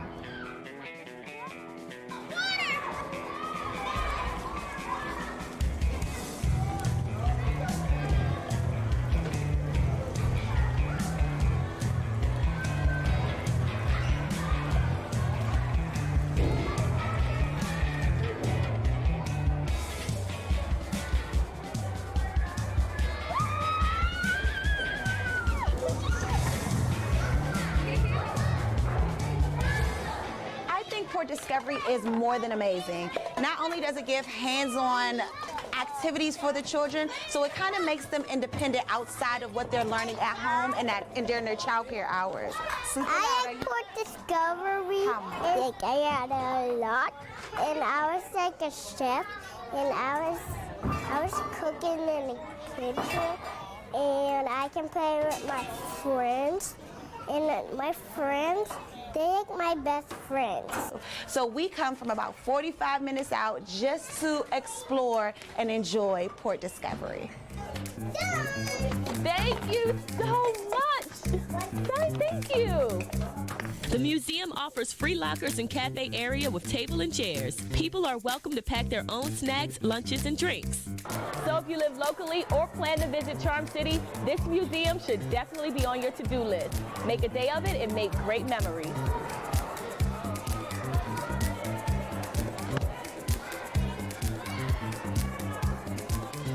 For more information about Port Discovery, upcoming special exhibits, and how to plan your visit, check out their website.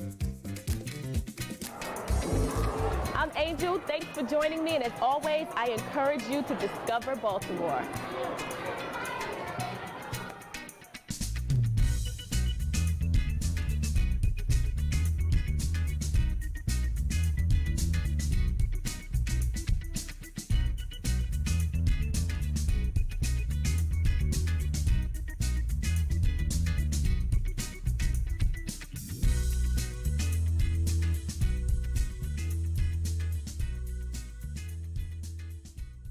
The best place to find adventure. Come on, this way.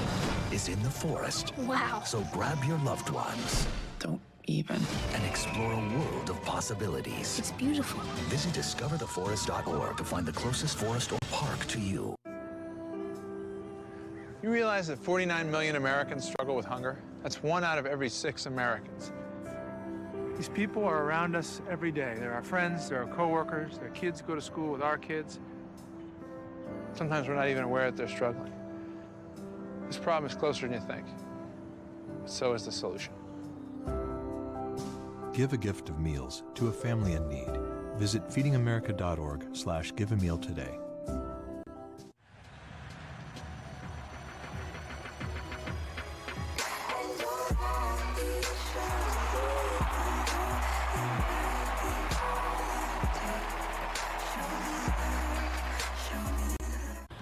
Thomas has always been one to figure life out as it unfolds. That's until he discovered his love for nightlife and the need for a Black-owned upscale space where Baltimoreans can enjoy a night of food and fun. Right here at the Civil, he's creating just that, with Friday night live music and specialty drinks like the Whoa. Every day is a chance to be the best. So join me and Paul on this episode as he shares his story of learning on the go.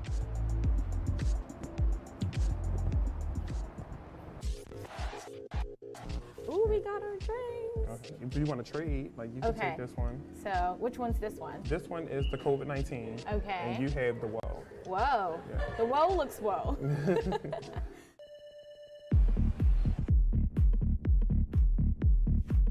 This is really good. Yeah. Oh, I'm glad you like it. It's actually really good. The COVID. What was the inspiration behind that? I was trying to not like make fun of the pandemic, but I was trying to like make light of it. You get what I'm saying? Because everybody's so hung up on it, and I was just like, you know what? At first I was going to name it like the antidote or something like that, but then I was just like, no, let's just name it like, and then I was like, it has to be either blue or green. So like I invented this. Like I'm not going to tell you what's in it. These two are actually our 2 strongest drinks on the menu. Oh, yes. I probably need like a glass of water right here just to like dilute everything. Okay, so what's the vision for Civil? To be honest, I love it here. Baltimore has like a stigma, but I don't really get into that because I feel like my experiences are not what's like on the news. Like I'm not giving up on this community. This is just a hard community, and you just need to work a little bit extra hard. Yeah. So this is actually, to me, a stepping stone to what I really want to do because I want to open a nightclub. Okay. You know what I'm saying? Because I feel like we don't have that here. There isn't really like it's not like a Black-owned nightclub. And I hate to put the Black-owned on there, but it is what it is. So what's it like being surrounded here on Charles Street by other Black-owned businesses? I'll put it to you like this. Like my dad has been a customer at GM Marco. I have a lot of friends that have been over here at the Dollhouse. In some way, shape, or form, I've been through them or supported. Yeah. They always say support who supports you. So that's what I do. I picked Mount Vernon because it was a trendy area. It was a little bit upscale. it made me feel like it was more welcoming of a place. Like it was comfortable, a place where people would feel comfortable coming. Right. So I know that you guys opened in May of 2018. How have the last 2 years been? It has been a roller coaster. Like it's been up and down. It's been like, you know, it's been a lot of trial and error. But like I feel like right now, it's like with the knowledge that I've gained and how we're doing things, it's like I know I'm on the brink of getting it right. Like I know I'm there. Baltimore is a hard city to have a business in and be successful in. So like, do you think that's part of the message to like young people in Baltimore City to like look out for what your future is going to look like, and you know? I mean, it is, and I get to some point that like I get it that people may look at it that way, but that's not really how I am putting it out. Like I don't want to mislead anybody or make them feel like I'm a blueprint, or this is how you should do it, or this is how it looks. I hear it all the time. People always say things, and I'm like, I'm super flattered, and I appreciate the love. When people do ask me for advice and all that kind of stuff, I'm always open, and I tell them like, this is how I did it, or this is how I do it. It may work, it may or may not work for you, but this is what happened for me. I mean, and that's the truth though, right? Because for all of us, we each have our stories. I have a partner, his name is Dwayne, and like he's an amazing partner. He's not as hands-on as me, but like I couldn't have done this without him. So the name, let's talk about the name, Civil. Yes. What's up?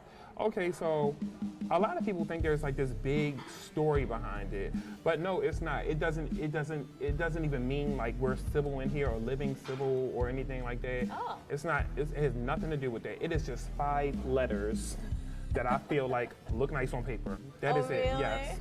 Well, you know what? That's actually okay too. Yeah, I felt like aesthetically, it looked nice. In this font. Yes. I like That's it. all it was. Yeah. Well, thanks for watching this episode of 5 Minutes with Gabby. I hope you enjoyed learning about Paul Thomas's story here at the Civil. Please come back for our next episode, and don't be shy. If you know someone that we should be talking to, send us an email. It'll be somewhere on the screen. I'll see you guys in our next episode. Bye.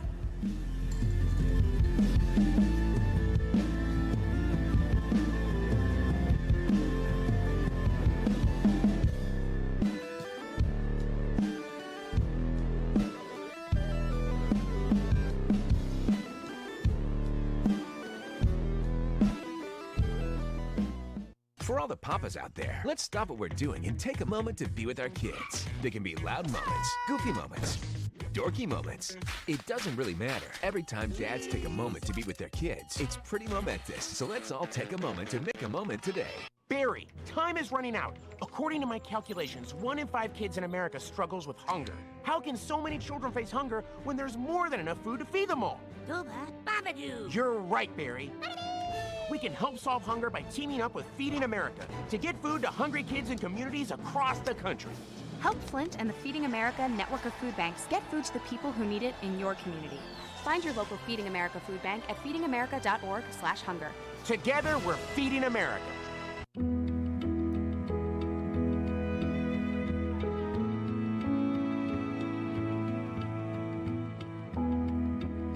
Do your part. Visit feedingamerica.org/hunger and find your local food bank today. What's up, Baltimore? I'm Gabby, and you're watching 5 Minutes with Gabby. John Tyler plays the saxophone